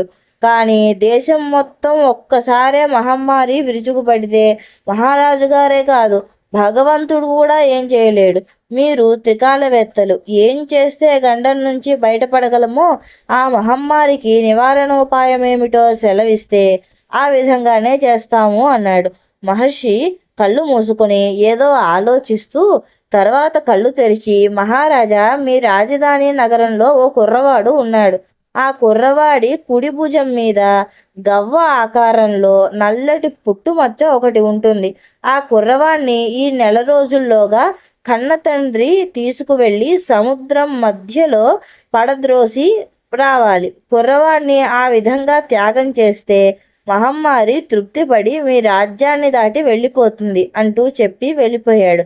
చిత్రాంగుడు దిగులుగా ప్రసేనజిత్తు ముఖంలోకి చూస్తూ, ఏమిటి విషమ పరీక్ష? ఎవరి కన్న కొడుకు వారికి తీపి కదా. ఎప్పుడో వచ్చే మహమ్మారి కోసం ఎవరి కొడుకుని బలిపెట్టమంటారు? అలాగైతే మీరేం రాజులు అని ప్రజలు నన్ను నిందల పాలు చేస్తారు. ఇప్పుడు ఏమిటి చెయ్యటమో అని తెలియకుండా ఉంది ప్రసేనజిత్తు అంటూ వాపోయాడు. ఇప్పుడు ఏమిటి చేయటమో తెలియకుండా ఉంది ప్రసేనజిత్తు అంటూ వాపోయాడు. మహారాజా, మీరు బాధపడవలసిన పని లేదు. ప్రజలు మీ మీద నిందలు వేసే అవసరం కూడా రాదు అన్నాడు ప్రసేనజిత్తు. ఏమిటి నీ ఉద్దేశ్యం? మరేం లేదు మహారాజా. నగరంలోని ఏ పిల్లవాడి కుడి భుజం మీద గవ్వ ఆకారంలో పుట్టుమచ్చ ఉందో వెదగవలసిన పని లేదు. ఎందుకంటే ఆ పుట్టుమచ్చ మా అబ్బాయి హేమదత్తుడి భుజం మీద ఉంది. కావాలంటే మీరు పరీక్షించవచ్చు. అది వింటూనే చిత్రాంగుడు అవాక్కైపోయాడు. ప్రసేనజిత్తు, నువ్వెంత త్యాగశీలివి! కానీ నువ్విలా నీ కుమారుణ్ణి బలిపెట్టడం భావ్యం కాదు. ఇది నీ ఒక్కడి కొడుకు సమస్య కాదు. హేమదత్తుణ్ణి ఈ దేశానికి కాబోయే మహారాజుని చేద్దామని ఎన్నో కలలు కన్నాను. నా మనోభిప్రాయం ఏమిటో తెలిసి కూడా నువ్విలా హేమదత్తుణ్ణి గంగపాలు చేయటానికి పూనుకోవటం ధర్మం కాదు అన్నాడు. మహారాజా, నోరు విడిచి కోరగానే నాకింత ఆశ్రయం ఇచ్చారు. నా కొడుకుని మీ కొడుకుగా భావించి రాజ్యాన్నే కట్టడానికి సంకల్పించుకున్నారు. అటువంటి సహృదయులైన మీకు మీ రాజ్యానికే ఆపద సంభవించబోతుంటే విషయం తెలిసిన నేను నోరు మూసుకుని కూర్చోవటం ధర్మం అంటారా? కృతజ్ఞతకు కృతజ్ఞత ప్రతిఫలం కాకూడదు ప్రభు అన్నాడు. అయినా సరే చిత్రాంగుడు హేమదత్తుని వదులుకోవటానికి ఇష్టం లేదు. అదే సమయంలో హేమదత్తుడు అక్కడికి వచ్చాడు. మహారాజా, మీరు మాట్లాడుకునే మాటలన్నీ ఆలకించాను. మహర్షి చెప్పిన ఘోర విపత్తు గురించి కూడా నాకు తెలిసింది. కుడి భుజం మీద పుట్టుమచ్చ ఉన్నవాణ్ణి కూడా నేనొక్కడినే. నన్ను సముద్రానికి అర్పించి ఈ గండం నుంచి ప్రజల్ని కాపాడండి. నా మీది ప్రేమ కొద్దీ ఇన్ని లక్షల మంది ప్రజల్ని మహమ్మారికి బలి చేయటం ఏమంత ధర్మం? ఒక్కడి కోసం అందరిని బలి చేయడం క్షాత్రధర్మం కాదు అని అన్నాడు. చిత్రాంగుడు శతవిధాల హేమదత్తుడికి నచ్చజెప్పి చూశాడు. అయినా ప్రయోజనం లేకపోయింది. హేమదత్తుడు సముద్రానికి బలి కావటానికే నిశ్చయించుకున్నాడు. చివరకు చిత్రాంగుడు ఏడుస్తూ హేమదత్తుడు బలి అయ్యేందుకు ఒప్పుకున్నాడు. ప్రసేనజిత్తు ఓడ మీద యువరాజుని తీసుకుని బయలుదేరాడు. సముద్రం ప్రశాంతంగా ఉంది. హేమదత్తుడి ముఖంలో ఎటువంటి విచారము లేదు. ప్రసేనజిత్తు మాత్రం దుఃఖసాగరంలో మునిగిపోయాడు. అతడికి ఏం చెప్పాలో ఏం చేయాలో కూడా తెలియడం లేదు. యువరాజా, నన్ను క్షమించు. మన రహస్యం ఇతరులకు తెలియకుండా ఉండేందుకు నేను నా కొడుకుగా చెప్పుకున్నాను. అది ఇప్పుడు నీ ప్రాణానికే ముప్పు తెచ్చిపెట్టింది. మహారాజు గారి దగ్గర కాదని చెప్పలేకపోయాను. కన్న తండ్రి కొడుకుని సముద్రం పాలు చేయాలని మహర్షి చెప్పాడు. కానీ నేను నీ కన్న తండ్రిని కాను. అయినా నిన్ను గంగపాలు చేయటానికి పూనుకున్నాను. నువ్వు మహారాజు గారి సమక్షంలో నేను నీ కన్న తండ్రిని కానని చెప్పినా నీకు ప్రాణగండం తప్పి ఉండేది అంటూ ప్రసేనజిత్తు కంటసరి పెట్టుకున్నాడు. హేమదత్తుడు అతన్ని ఓదార్చి, కన్న తల్లిదండ్రులు కన్న కొడుకు రక్షణా భారాన్ని వహించలేక నన్ను మీకు అప్పగించారు. అది మీ విద్యుక్త ధర్మంగా భావించి నన్ను కంటికి రెప్పలా కాపాడుతూ వచ్చారు. ధర్మం దృష్టిలో మీరే నాకు తండ్రి. అందుచేత మీరు నన్ను త్యాగం చేయటానికి అర్హులు. మీరేం విచారించకండి. విధి నిర్ణయం ఎలా ఉంటే అలా జరుగుతుంది. వచ్చిన వెంటనే ఆదుకొని ఆశ్రయం ఇచ్చిన మహారాజు గారికి కృతజ్ఞత చూపించడం మన కనీస ధర్మం. నన్ను సముద్రంలోకి నెట్టి మీ కృతజ్ఞత చూపించుకోండి అన్నాడు. ప్రసేనజిత్తు మనసు రాయి చేసుకుని హేమదత్తుడిని సముద్రంలోకి నెట్టేందుకే నిశ్చయించుకున్నాడు. సరిగ్గా అదే సమయంలో ఓ పెద్ద మెరుపు మెరిసింది. ఆకాశంలో బ్రహ్మాండమైన ఉరుము ఉరిమింది. మరుక్షణంలో ప్రచండమైన గాలి రయ్యమంటూ వీచింది. ఆ గాలి తాకిడికి ఓడ అటు ఇటు ఊగింది. ఓడ అంచునే నిలబడి సముద్రం వంక తదేకంగా చూస్తున్న హేమదత్తుడు గాలి తాకిడికి తట్టుకోలేక అమాంతం ఎగిరి వెళ్ళి సముద్రంలో పడిపోయాడు. అనుకోని బీభత్సం కల్లారా చూస్తున్న ప్రసేనజిత్తుడు పరిగెత్తుకుంటూ వెళ్ళి హేమదత్తుడిని రక్షించబోయాడు. అయినా ప్రయోజనం లేకపోయింది. ఓడలో ఉన్న నావికులు సముద్రంలో దూకి హేమదత్తుడి కోసం ఎంతో గాలించారు. అతడు కనిపించకపోవడంతో వాళ్ళు తిరిగి ఓడ మీదకి వచ్చారు. ప్రసేనజిత్తు దుఃఖానికి అంతమే లేకపోయింది. హే భగవాన్, నేను యువరాజుకి కన్న తండ్రిని కానని నీకు తెలుసు. అందుకే ఈ ఘోరం నా చేతుల మీదుగా జరగకుండా రక్షించావా తండ్రి? అయ్యో, యువరాజుకి ఎంత దుర్ద సంభవించింది. ఈ పాటికి సముద్రపు చేపలు అతన్ని కబలించి ఉంటాయి అనుకుంటూ అతడు ఓడను సౌవీర దేశం దిక్కుగా పోనిచ్చాడు. సముద్రంలో పడిన హేమదత్తుడు కొంతసేపటికే మూర్ఛపోయాడు. అదే సమయంలో సముద్రం పైకి వస్తున్న నాగజాతి వారు హేమదత్తుణ్ణి చూస్తూనే ఎంతో ఆశ్చర్యపోయి అతన్ని తీసుకుని తిరిగి సముద్రం లోపలికి వెళ్ళిపోయారు. నాగజాతి వారికి మణిశేఖరుడు మహారాజు. అతడు హేమదత్తుణ్ణి చూస్తూనే ఎంతో ముచ్చటపడ్డాడు. ఎవరి కుర్రవాడు అని వాళ్లను ప్రశ్నించాడు. పాపం ఈ రాకుమారుడు చనిపోయినట్టున్నాడు అని అన్నారు. మనిషి చనిపోయినా అతడి శరీరంలో జీవి కొన్ని గంటల వరకు ఉంటుంది. మృత సంజీవనే మూలిక తీసుకురండి, ఈ కుర్రవాడు బ్రతుకుతాడు అన్నాడు మణిశేఖరుడు. నాగులు పరిగెత్తుకుంటూ వెళ్ళి మృత సంజీవిని అనే మూలికను తెచ్చారు. మణిశేఖరుడు దాన్ని హేమదత్తుడి నాసికా పుటాల దగ్గర ఉంచాడు. కొంతసేపటికి హేమదత్తుడు కళ్ళు నులుముకుంటూ లేచి కూర్చున్నాడు. నేనెక్కడ ఉన్నాను? సముద్రంలో పడి ఎలా బ్రతికి బయటపడ్డాను అన్నాడు. మణిశేఖరుడు నవ్వి, కుమారా, నువ్వు సముద్రంలో నుంచి బయటపడలేదు, సముద్రంలోనే ఉన్నావు. ఇది సముద్రంలో ఉన్న నాగలోకం. నేను ఈ రాజ్యానికి మహారాజును. నువ్వు చనిపోతే నేను బ్రతికించాను. ఇప్పుడు చెప్పు బాబు, ఎవరు నువ్వు? ఏ దేశానికి యువరాజువి? సముద్రం మీద ఎక్కడికి వెళుతున్నావు అంటూ ప్రశ్నించాడు. హేమదత్తుడు జరిగిన వృత్తాంతం యావత్తు మణిశేఖరుడితో చెప్పాడు. పోనీలే నాయనా, నువ్వు ఇక్కడే ఉండు. నాకు కొడుకులు ఎవరూ లేరు. నిన్నే నా కొడుకుగా చూసుకుంటాను. నా తదనంతరం ఈ రాజ్యానికి నిన్ను మహారాజు చేస్తాను అన్నాడు మణిశేఖరుడు. అలాగే ప్రభు, మీరు చెప్పినట్టు ఇక్కడే ఉంటాను అన్నాడు హేమదత్తుడు. మణిశేఖరుడికి ఒక మేనల్లుడు ఉన్నాడు. అతడి పేరు కీర్తిశేఖరుడు. తన మేనమామ తర్వాత రాజ్యానికి తనే వారసున్నని అతడు ఎంతో సంబరపడిపోతూ ఉండేవాడు. అయితే మధ్యలో హేమదత్తుడు రావటంతో అతడికి విఘాతం ఏర్పడింది. దానికి తోడు మణిశేఖరుడు హేమదత్తుణ్ణి రాజ్యానికి వారసుడిగా ప్రకటించడం అతడు సహించలేకపోయాడు.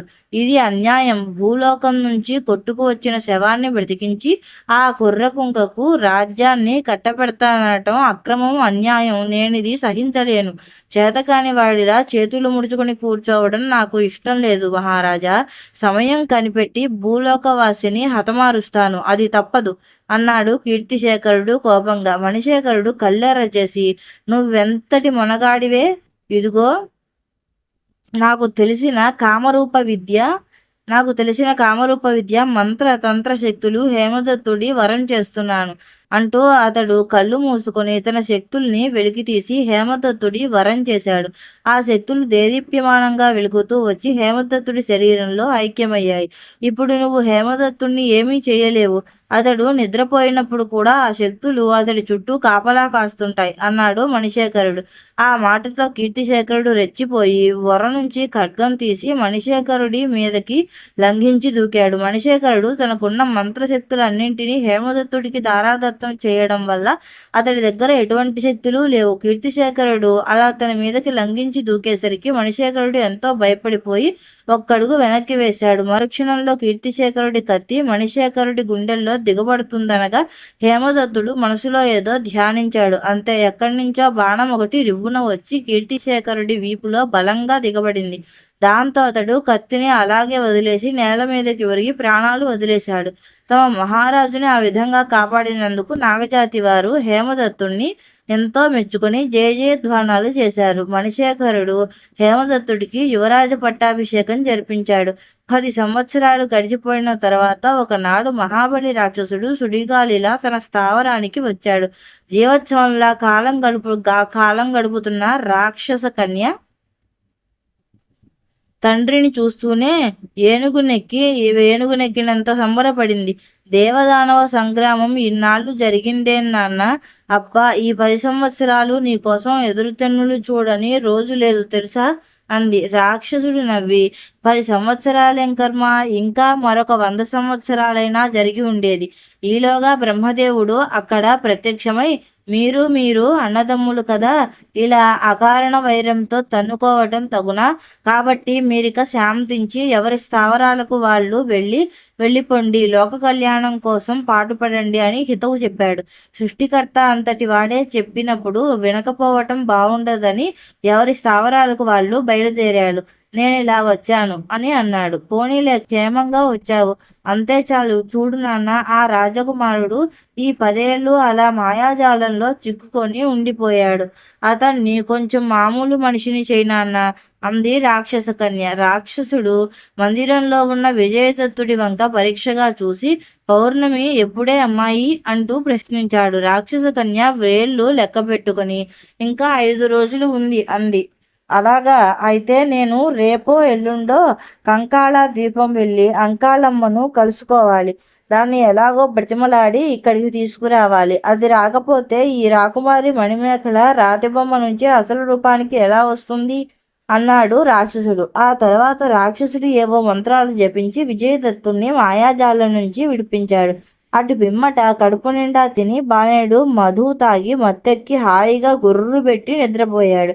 రాక్షస కన్య చడీ చప్పుడు చేయకుండా విజయదత్తుణ్ణి మందిరంలో నుంచి యువతలకి తీసుకువచ్చి, నువ్వు తప్పించుకుపోవటానికి ఇదే మంచి అదును. మా నాన్న మళ్ళీ రేపు ఉదయాన్నే తప్ప ఈ మధ్య భూమి తల్లకిందులైనా లేవడు. నువ్వు తిన్నగా భువనగిరి గుహకు వెళ్ళి ఆ సింహాన్ని ఒక్క దెబ్బకు మెదడు పచ్చడి అయ్యేలా కొట్టి చంపు. అది చస్తే ఇక్కడ మా నాన్న చచ్చినట్టు లెక్క.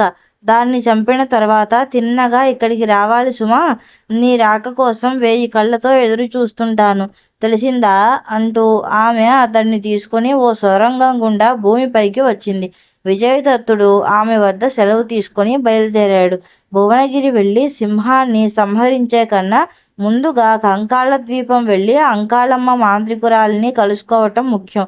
ఆ మాంత్రికురాలిని ఎలాగైనా మంచి చేసుకుని రాతి బొమ్మను మనిషిగా మార్చే మంత్రం నేర్చుకోవాలి అనుకుని విజయదత్తుడు కంకాళ ద్వీపం దిక్కుగా బయలుదేరాడు. కంకాళ ద్వీపం ఏ దిక్కుగా ఉందో అతడికి తెలుసు కానీ ఆ ద్వీపానికి ఎలా వెళ్ళాలన్నది మాత్రం విజయదత్తుడికి తెలియదు. అయినా అతడు ముందుకే ప్రయాణం సాగించాడు. ఆ విధంగా 3 పగళ్ళు 3 రాత్రులు ప్రయాణం చేసి తర్వాత విజయదత్తుడు ఓ నిర్జన ప్రదేశానికి వచ్చి చేరుకున్నాడు. ఆ ప్రదేశం మహా అద్భుతంగా ఉంది. దేవతలు నివసించే దివ్య ప్రదేశంలాగా ఉంది. విజయదత్తుడు ఓ చెట్టు నీడన కూర్చున్నాడు. అదే సమయంలో చల్లని మలయమారుతం వచ్చింది. ఆ గాలితో బాటే సుగంధ పరిమళం చుట్టుప్రక్కల వ్యాపించింది. మిట్ట మధ్యాహ్నం చల్లని గాలి వీచడమేమిటి అని విజయదత్తుడు తలెత్తి అటు ఇటు చూశాడు. అదే సమయంలో ఆకాశం నుంచి కిందకు దిగుతున్న 4 హంసలు కనిపించాయి. ఆ హంసలు నెమ్మదిగా ఓ చెట్టు నీడన దిగి విశ్రాంతి తీసుకోసాగాయి. విజయదత్తుడు మంచులా తెల్లగా మెరుస్తున్న హంసల్ని చూస్తూనే ఎంతో ముచ్చటపడ్డాడు. అతడు వాటిని చూస్తూ ఎందుకో తలెత్తి చెట్టు వంక చూసి కొయ్యబారిపోయాడు. దానికి కారణం చెట్టు మీద నుంచి ఓ పెద్ద కొండ చిలువ కిందకి జారుతూ హంసల మీద పడేందుకు ప్రయత్నించడమే. విజయదత్తుడు చప్పున లేచి వర నుంచి ఖడ్గం తీసేలోగానే కొండ చిలువ కాస్త జారి వచ్చి 4 హంసల మీద పడి వాటిని కదలకుండా తన శరీరంతో చుట్టేసింది. హంసలు ప్రాణభయం కొద్దీ అటూ ఇటూ పెనుగులాడసాగాయి. రెక్కలు టపటపా కొట్టుకోసాగాయి. అయినా ప్రయోజనం లేకపోయింది. అదంతా గమనిస్తున్న విజయదత్తుడు ఇక ఆలస్యం చేయకుండా పరిగెత్తుకుంటూ కొండచిలువ సమీపానికి వచ్చాడు. కత్తి పైకెత్తి దాన్ని ఒకే ఒక్క వ్రేటుతో 2 ముక్కలుగా నరికి పారేశాడు. కొండచిలువ చనిపోవడంతో హంసలకు స్వేచ్ఛ లభించింది. అవి టపటపా రెక్కలు అల్లాడించడంతో ఆ గాలి చల్లని మలయమారుతమై విజయదత్తుడికి తగిలింది. అతడు ఎంతో ఆనందిస్తూ ఖడ్గాన్ని వరలో పెట్టుకుని ముందుకు అడుగు వేయబోయాడు. విజయదత్త, ఆగు! ఈనాడు నువ్వు చేసిన మేలు మేము ఎన్నటికీ మరచిపోము. నీకు ఎలా ప్రత్యుపకారం చేయగలమో తెలియడం లేదు అనే మాటలు వినిపించి అతడు ఆశ్చర్యపోతూ వెనుదిరిగి చూశాడు. అయితే అతడికి ఎవ్వరూ కనిపించలేదు. ఆశ్చర్యపోకు వీరకుమారా, మేమే మనుష్య భాషలో మాట్లాడుతున్నాము. నువ్వు ఎవరివో, ఏం పని మీద ఇలా ఎక్కడి నువ్వు ఎవరివో, ఏ పని మీద ఇలా ఎక్కడికి వెళుతున్నావో చెప్పు. మా వల్ల కాదగ్గ సహాయం ఏదైనా ఉంటే తప్పక చేస్తాము అన్నాయి హంసలు. విజయదత్తుడు సంభ్రమాశ్చర్యాలతో దిగమక పడిపోతూ, దివ్య హంసలారా, నేను కంకాళ ద్వీపం వెళ్ళి అంకాళమ్మ మాంత్రికురాలిని కలుసుకోవాలి. రాళ్లుగా మారిన మనుషులను తిరిగి మనుషులుగా మార్చగలిగే మంత్రం అంకాళమ్మకు ఒక్కదానికే తెలుసునట కదా. గాంధార దేశ యువరాణి అయిన మణిమేఖల ఇప్పుడు ఓ రాక్షసుడి మంత్రజాలంలో చిక్కుకొని శిలాప్రతిమ అయింది. ఆమెను తిరిగి మామూలు మనిషిని చేసి గాంధార దేశం తీసుకువెళ్ళి మహారాజు గారికి అప్పగిస్తే రాజ్యంతో పాటు అర్ధాంగి కూడా లభిస్తుంది. దయచేసి మీరు నన్ను కంకాళ్ళ ద్వీపం తీసుకువెళ్లేందుకు ఏదైనా ఏర్పాటు చేయండి. అంకాళమ్మ మాంత్రికురాలిని బ్రతిమలాడో, ధనాశ చూపించో ఆ మంత్రం నేర్చుకుంటాను అంటూ రాక్షసుడి వృత్తాంతం కూడా చెప్పాడు. దివ్యహంసలు కొంతసేపు ఆలోచించి, మేము ఆకాశంలో ఎగురగలము, నిన్ను ఆ ద్వీపానికి తీసుకువెళ్ళటం ఏమంత కష్టం కాదనుకో. అయితే అంకాళమ్మ మాంత్రికురాలు నీ స్థితికి జాలిపడి కానీ ధనాశతో కానీ ఆ మంత్రం నేర్పించదు. పేరుకు మాంత్రికురాలే కానీ బహుక్రూర స్వభావం కలది. నిన్ను చూస్తూనే ఏ రాయిగానో చెట్టుగానో మార్చేస్తుంది అని అన్నాయి. విజయదత్తుడు ఆశ్చర్యపోతూ, అదేం, ఏం నేరము చెయ్యకుండానే అలా చేస్తుందా అని అడిగాడు. చేస్తుంది. అది దేవ దానవ యక్ష కిన్నెర కింపురుష జాతులంటే భయపడదు, కానీ తన దీవి లోపలికి వచ్చిన మనుషులంటేనే భయపడుతుంది. అందుకు కారణం లేకపోలేదు. ఒకానొక మనిషి వల్ల తనకు మరణం సంభవిస్తుందని దానికి తెలుసునట. అందుచేత నిన్ను చూస్తూనే అది పాషాణం కింద మార్చేస్తుంది అన్నాయి హంసలు. అయితే ఇప్పుడు ఏమిటి చేయటం? నిరాశతో వెనుతిరిగిపోవలసిందేనా అంటూ విజయదత్తుడు ఎంతో బాధపడిపోయాడు. అందులోని పెద్ద హంస విజయదత్తుడికి ధైర్యం చెబుతూ, నువ్వేం ఆందోళన చెందకు, మాకింత మహోపకారం చేసిన నీకు ప్రత్యుపకారం చేయకుండా పంపుతామా? మాంత్రికురాలి నుంచి నువ్వు ఆ మంత్రం నేర్చుకోవాలంటే ఒక్కటే ఉపాయం ఉంది. ఏమిటది? త్వరగా చెప్పండి. అది ఎంత క్లిష్టమైనా సరే అధిగమిస్తాను. మరేం లేదు. మాంత్రికురాలి దగ్గర ఉన్నది ఒకే ఒక్క మంత్రం. ఆ మంత్రం సామాన్యమైనది కాదు. ఆ మంత్రశక్తి ద్వారా అది ఎంత క్లిష్టమైన కార్యమైనా సాధిస్తుంది. ఆ మంత్రాన్ని అది రోజు ఓ మర్రి ఆకు మీద రాసి హోమగుండం ముందు కూర్చొని 1000 సార్లు జపిస్తుంది. ఆ తర్వాత మంత్రం రాసిన మర్రి ఆకును హోమగుండంలో వేసి భస్మం చేస్తుంది. ఆ తర్వాత బూడిదను తీసుకొని నీటిలో కలిపి తాగుతుంది. అలా ఎందుకు చేస్తుందో నాకైతే తెలియదు, కానీ నిన్ను మాత్రం అక్కడికి మర్రి ఆకుగా మార్చి తీసుకువెళ్ళగలం. దాని కుటీరం ముందు ఓ పెద్ద మర్రి చెట్టు ఉంది. ఆ మర్రి చెట్టు నుంచి ప్రతిరోజు ఉదయాన్నే ఒకే ఒక్క మర్రి ఆకు నేల మీద పడుతుంది. పడిన మర్రి ఆకును తీసేసి ఆ స్థానంలో నిన్ను మర్రి ఆకు రూపంలో ఉంచుతాము. మాంత్రికురాలు నీ మీద మంత్రం రాస్తుంది. అది నీకు ఇష్టమేనా అడిగాయి హంసలు. ఆ తర్వాత నేనెలా మనిషి అవుతాను? మాంత్రికురాలు నన్ను హోమగుండంలో పడేస్తుందేమో అన్నాడు విజయదత్తుడు. మిగతా విషయాలన్నీ మేము చూస్తాము అన్నాయి హంసలు.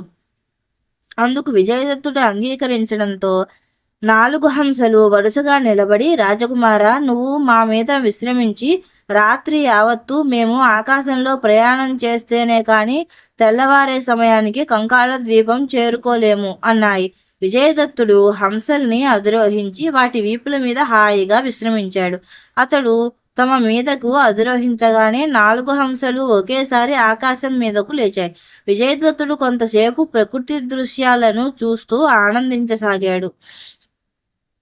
చీకటి పడే సమయానికి అతడి విల్లు మూతలు పడసాగాయి. ఆ తర్వాత కొంతసేపటికే విజయదత్తుడు హాయిగా నిద్రాదేవి ఒడిలోకి జారుకున్నాడు. తూర్పు తెల్లవారుతుందనగా హంసలు కంకాళ ద్వీపం చేరుకున్నాయి. విజయదత్తుడు హంసల మీద నుంచి కిందకి దిగాడు.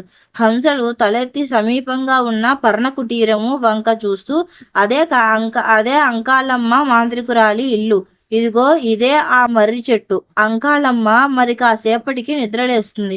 ఇప్పుడే నిన్ను మర్రి ఆకుగా మార్చేస్తాం అంటూ అవి ఏవో మంత్రాలు జపించటంతో విజయదత్తుడు కాస్త పెద్ద మర్రి ఆకుగా మారిపోయాడు. హంసలు మర్రి ఆకును తీసుకుని వెళ్ళి మర్రి చెట్టు కింద ఉంచి అక్కడున్న మామూలు మర్రి ఆకును తీసుకొని ఆకాశం పైకి లేచి ఎటో వెళ్ళిపోయాయి. తెల్లవారిన తర్వాత మాంత్రికురాలు లేచింది. కాలకృత్యాలు అవి అయిన తర్వాత మర్రి చెట్టు దగ్గరకు వచ్చి మర్రి ఆకులను తీసుకొని హోమగుండం దగ్గరకు వచ్చి చేరుకుంది. ఆ తర్వాత మర్రి ఆకు మీద మంత్రం రాసి దాన్ని హోమగుండం దగ్గరగా పెట్టి కళ్ళు మూసుకొని మంత్రం జపించడం ప్రారంభించింది. అలా కొంతసేపు గడిచిన తర్వాత హోమగుండం సమీపంగా పెద్ద సుడిగాలి వీచింది. ఆ గాలికి మర్రి ఆకు పైకి లేచి దూరంగా కొట్టుకుపోయింది. అనుకోని సుడిగాలికి విస్తుపోతూ మాంత్రికురాలు కళ్ళు తెరిచి చూసింది. ఆమెకెదురుగా ఆకాశంలో నిలుచుని రెక్కలు అల్లార్చుతూ సుడిగాలిని సృష్టించిన హంసలు ఆమె కంటపడ్డాయి. ఆమెకు హోమగుండం ముందు మర్రి ఆకు కనిపించకపోవడంతో కళ్ళెర్రజేసి హంసల వంక తీక్షణంగా చూసింది. ఆ తర్వాత మాంత్రికురాలు ఏం చేస్తుందో గ్రహించిన హంసలు తమ శక్తినంతా వినియోగించి రెక్కల్ని మరింతగా ఆడిస్తూ పెనుగాలిని సృష్టించాయి.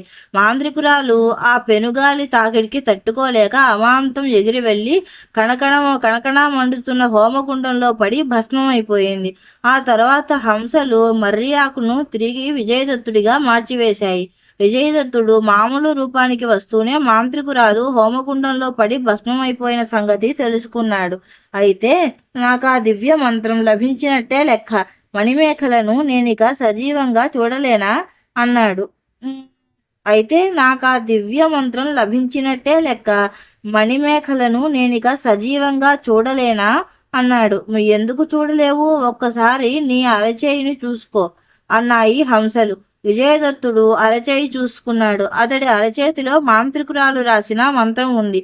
విజయదత్తుడు ఆ మంత్రాన్ని అనేక సార్లు పఠించి కంఠస్థం చేసుకున్నాడు.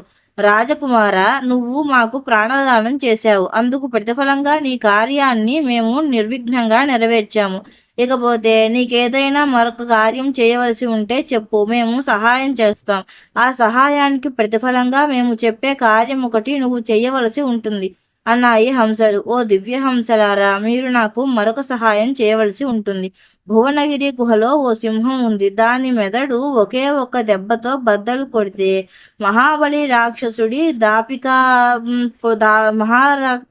మహాబలి రాక్షసుడి దాపికా పుటాల్లో కాపురం ఉంటున్న నాగుపాము మరణిస్తుంది. తన ప్రాణాలను నాగుపాములో భద్రపరిచిన మహాబలి రాక్షసుడు తక్షణం మరణిస్తాడు. వాడు మరణిస్తేనే గాని మణిమేఖలను మనిషిగా చేయలేను అన్నాడు విజయదత్తుడు. తప్పకుండా నీకు సహాయం చేస్తాము. అయితే మీకు నేను చేసే ప్రత్యుపకారం ఏమిటో చెప్పండి.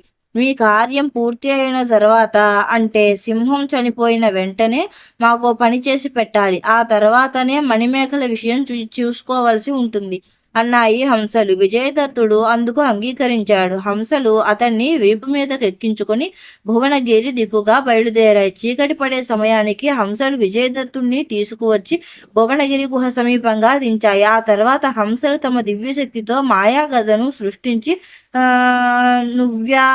నువ్వా గద తీసుకొని గుహ బయట పొంచి ఉండు. పూర్తిగా చీకటి పడిన తర్వాత సింహం ఆహారం నిమిత్తం గుహ బయటకు వస్తుంది. సమయం కనిపెట్టి దాని తల బద్దలు కొట్టు అన్నాయి.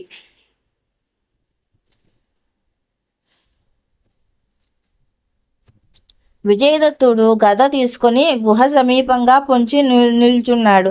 అంతలో గుహలో నుంచి సింహగర్జన వినిపించింది. సింహం ఆహారం నిమిత్తం బయలుదేరబోతోందనుకుని తెలుసుకున్న విజయదత్తుడు గద పైకెత్తి సింహం మీద దెబ్బతీయటానికి సిద్ధమయ్యాడు. ఈలోగా సింహం గర్జిస్తూ గుహ యువతలకి వచ్చింది. అదే అదునుగా విజయదత్తుడు గదతో సింహం తల మీద ఒకే ఒక్క దెబ్బ బలంగా వేశాడు.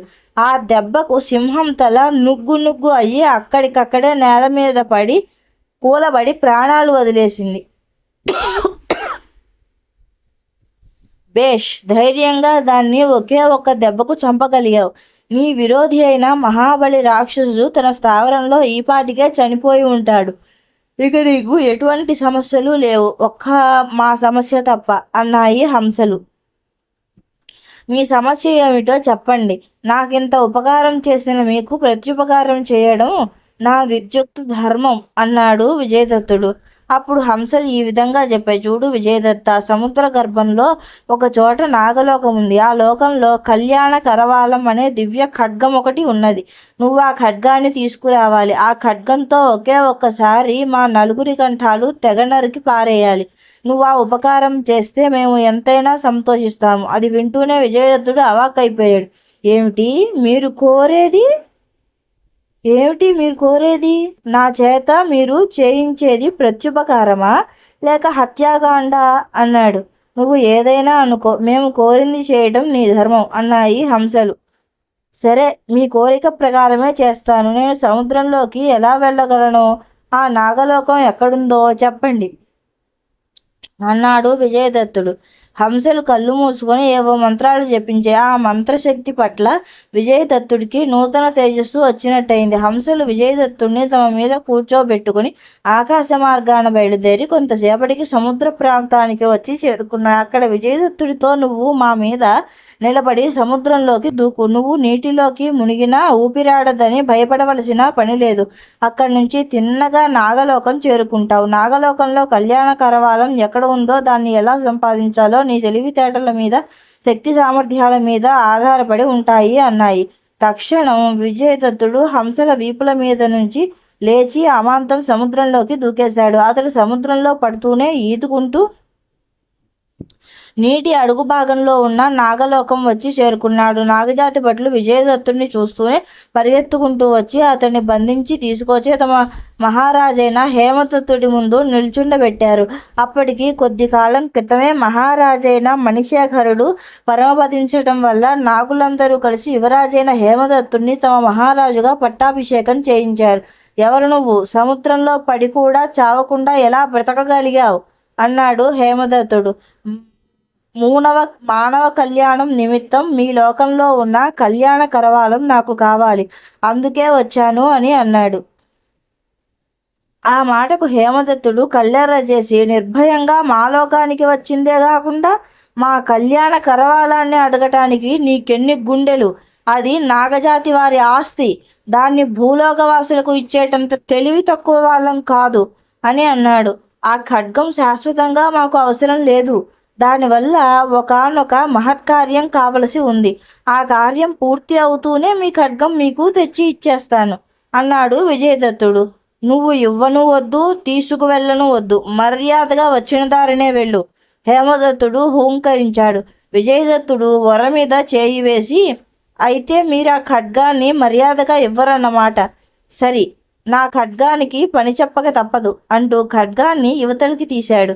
తక్షణం 100 మంది నాగభటులు కత్తులు దూసి విజయదత్తుడిని చుట్టుముట్టారు. విజయదత్తుడు వాళ్లతో పోరుకు తలపడ్డాడు. కొంతసేపటికి నాగ సైనికులు విజయదత్తుడిని నిరాయుధుణ్ణి చేసి బంధించారు. ఈ దుర్మార్గుణ్ణి తీసుకువెళ్ళి చెరసాలలో పడేయండి. స్పృహ తప్పే వరకు కొరడాలతో కొట్టండి. ఆ తర్వాత పైకి తీసుకెళ్లి సముద్ర తీరాన వదిలిరండి అంటూ హేమదత్తుడు ఆజ్ఞాపించాడు. నాగజాతి భటులు విజయదత్తుణ్ణి తీసుకువెళ్ళిపోయారు.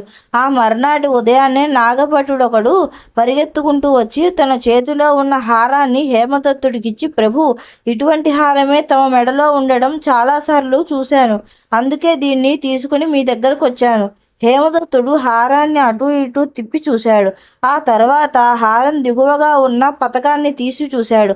ఆశ్చర్యం! ఆ పతకం లోపల తన తండ్రి చిత్రపటం ఉన్నది. ఆ పటం సరసన ఎవరిదో స్త్రీ పటం ఉన్నది.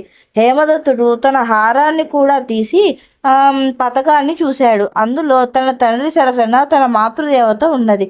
2 పతకాలు చూసిన తర్వాత విషయం ఏమిటో హేమదత్తుడికి కొంత అవగాహన అయింది. అతడు భటుడి వంక చూస్తూ, ఎక్కడి దొరికింది నీకు మణిహారం అని అడిగాడు. మీరు చెప్పిన ప్రకారం ఆ మానవుణ్ణి కొరడా దెబ్బలతో శిక్షించాము. ఈ హారము అతని మెడలో ఉంది. స్పృహ కోల్పోయిన తర్వాత హారం తీసుకొని మీ దగ్గరకు వచ్చాను. అతనికి ఇంతకు క్రితమే స్పృహ వచ్చింది. అతన్ని ఏం చేయమని సెలవు? సముద్ర తీరంలో వదిలేసి రమ్మంటారా, లేక ఇక్కడే ఉంచమంటారా అన్నాడు భటుడు. రెండూ చేయవద్దు, అతన్ని సగౌరవంగా మా సమక్షానికి తీసుకురా అంటూ హేమదత్తుడు ఆజ్ఞాపించాడు. అది వింటూనే భటుడు నివ్వెరపోయి చిత్తం అలాగే అంటూ వెనక్కి పరిగెత్తుకుంటూ వెళ్ళిపోయాడు. ఆ తర్వాత కొంతసేపటికి భటులు విజయదత్తుని సాదరంగా తీసుకువచ్చి హేమదత్తుడి ముందు హాజరుపరిచారు. హేమదత్తుడు తన చేతిలోని హారాన్ని విజయదత్తుడికి చూపిస్తూ ఈ హారం ఎవరిది అని అడిగాడు. నాదే, విజయదత్తుడు సమాధానం చెప్పాడు. ఇందులో ఉన్న చిత్రపటాలు ఎవరివి? పూజ్యులైన నా తల్లిదండ్రులవి అన్నాడు విజయదత్తుడు. ఆ వెంటనే హేమదత్తుడు గబగబా సింహాసనం దిగివచ్చి విజయదత్తుడి పాదాలకు వినయపూర్వకంగా నమస్కరించాడు. ఏమిటిది మహారాజా అన్నాడు విజయదత్తుడు ఏమీ అర్థం కాక. మహారాజా కాదు, తమ్ముడు అని పిలు. నేను నీ తమ్ముణ్ణి అన్నయ్య అంటూ హేమదత్తుడు తన వృత్తాంతం యావత్తూ చెప్పి విజయదత్తుడికి ఎంతో ఆనందాన్ని కలిగించాడు. నువ్వు పుట్టినప్పుడు నా మీద హత్యానేరం మోపబడింది. నాకు మరణదండన విధించారు నాన్నగారు. అయినా భగవంతుని దయ వలన తప్పించుకొని బయటపడ్డాను. అయితే మన రాజ్యం శత్రురాజుల చేతికి చిక్కిందన్నమాట. అంతేకాదు మన తల్లిదండ్రులు కఠిన కారాగార శిక్షను అనుభవిస్తూ ఉండవచ్చు. మనం తక్షణం మన రాజ్యం వెళ్ళటం ముఖ్యం అన్నాడు విజయదత్తుడు. దానికంటే ముందు కళ్యాణ కరవాలం తనకు కావాలని విజయదత్తుడు తమ్ముణ్ణి అర్థించాడు. ఆ వెంటనే అతడు దివ్య కరవాలాన్ని తెప్పించి ఆ అన్న చేతికి ఇచ్చాడు. తమ్ముడు, నువ్వు నాగసైన్యాన్ని వెంట పెట్టుకొని కాంబోజ దేశం దిక్కుగా సాగిపో. నేను నెరవేర్చవలసిన కార్యాలు పూర్తి చేసుకొని నువ్వు కాంబోజ దేశం చేరుకునే సమయానికి వచ్చి నిన్ను కలుసుకుంటాను అని చెప్పి విజయదత్తుడు కళ్యాణ కరవాలంతో సహా సముద్ర ఉపరితలానికి వచ్చాడు. అక్కడ హంసలు విజయదత్తుడి రాక కోసం నిరీక్షించసాగాయి. అతడి చేతిలోని దివ్య ఖడ్గాన్ని చూస్తూనే అవి ఎంతో సంతోషించాయి. ఆ తర్వాత అవి వరుసగా నిలబడి రాకుమార ఆలస్యం చేయకు, ఆ దివ్య ఖడ్గంతో మా శిరస్సులు ఖండించు అన్నాయి. విజయదత్తుడు చేతులు జోడించి దివ్య హంసలారా, మీరెవరో నాకు తెలియదు. మహాబలి రాక్షసుడి స్థావరం ఇక్కడికి చాలా దూరంలో ఉంది. నేను అక్కడికి వెళ్ళి మణిమేఖలను మనిషిగా మార్చి ఆ తర్వాత గాంధార దేశం వెళ్ళేసరికి చాలా రోజులు పట్టవచ్చు. నేను 2-3 రోజుల్లో మా దేశం వెళ్ళాలి. మా తల్లిదండ్రుల్ని బంధించిన శత్రురాజుల్ని చిత్రవధ చేయాలి. నేను త్వరగా మా దేశం చేరుకునేందుకు ఏదైనా ఉపాయం చెబితే మిమ్మల్ని ఈ క్షణంలో వధిస్తాను అన్నాడు. ముందు మమ్మల్ని వధించు, నీకు తప్పక సహాయం చేస్తాము అన్నాయి హంసలు. విజయదత్తుడు మంగళ కరవాలాన్ని పైకెత్తి ఒక్క వ్రేడుతో 4 హంసల కంఠాలను తెగ నరికేశాడు. హంసల కంఠాలు మొండేల నుంచి వేరు అవుతూనే ఓ విచిత్రం జరిగింది. హంసలు గిలగిలా కొట్టుకుంటూ మరణించగానే వాటి శరీరాల నుంచి దివ్య శోభలతో ప్రకాశించే 4 దివ్య పురుషులు అక్కడ ప్రత్యక్షమయ్యారు. విజయదత్తుడు ఆశ్చర్యపోతూ, ఎవరు స్వామి మీరు? మీకు ఈ హంసల రూపం ఎలా వచ్చింది అంటూ ప్రశ్నించాడు. రాకుమార, మేము గంధర్వ కుమారులం. ఒకసారి మేమొక ముని విషయంలో అపచారం చేయటం వల్ల మమ్మల్ని హంసలుగా పడి ఉండమని శపించాడు.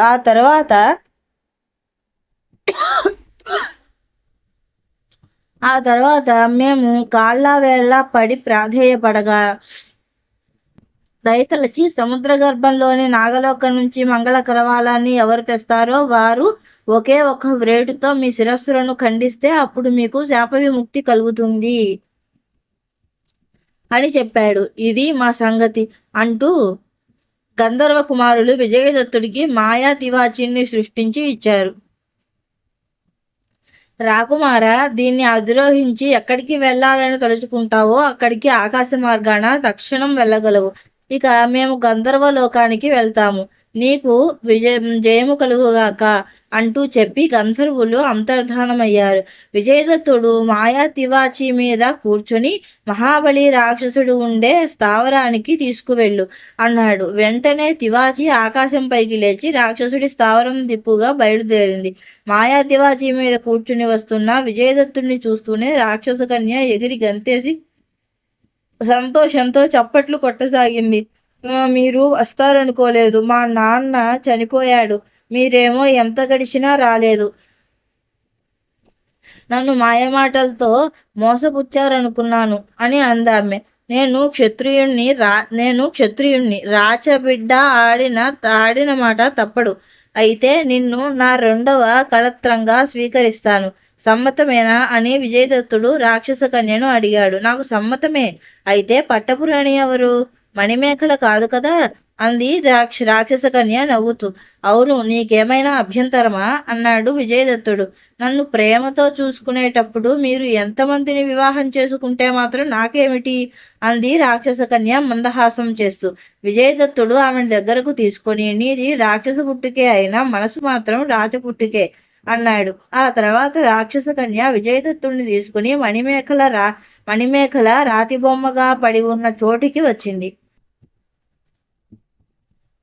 విజయదత్తుడు రాతిబొమ్మకు ఎదురుగా నిల్చుని మంత్రం జపించాడు. తక్షణం రాతిబొమ్మ కాస్త మణిమేఖలలాగా మారిపోయింది. విజయదత్తుడు ఆమెకు మొదటి నుంచి అప్పటి వరకు జరిగిన వృత్తాంతాన్ని వివరించి చెప్పాడు. ఆ తర్వాత ముగ్గురు మాయా తివాచి మీద కూర్చొని గాంధార దేశం వచ్చారు. కూతురుని చూస్తూనే పుష్పదంతుడు ఎంతో సంతోషించాడు. తాను ఎవరైంది చెప్పి, మహారాజా, చెరసాలలో ఉన్న మా తల్లిదండ్రుల్ని ముందు చెర విడిపించాలి, ఆ తర్వాతనే నా వివాహం అన్నాడు. పుష్పదంతుడు చతురంగ బలాల్ని విజయదత్తుడి పరం చేసి కాంబోజ దేశం పంపించాడు. అటు నాగజాతి సైనికులు, ఇటు గాంధార సైనికులు ముట్టడించడంతో శత్రువులకు దిక్కుతోచలేదు. అప్పుడు జరిగిన భయంకర యుద్ధంలో శత్రువులు నామరూపాలు లేకుండా నాశనమైపోయారు.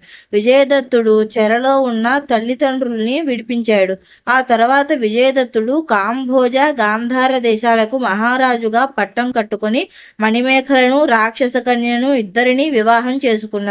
హేమదత్తుడు అన్న వద్ద సెలవు తీసుకుని నాగ సైనికులతో సహా తిరిగి నాగలోకం వెళ్ళిపోయాడు.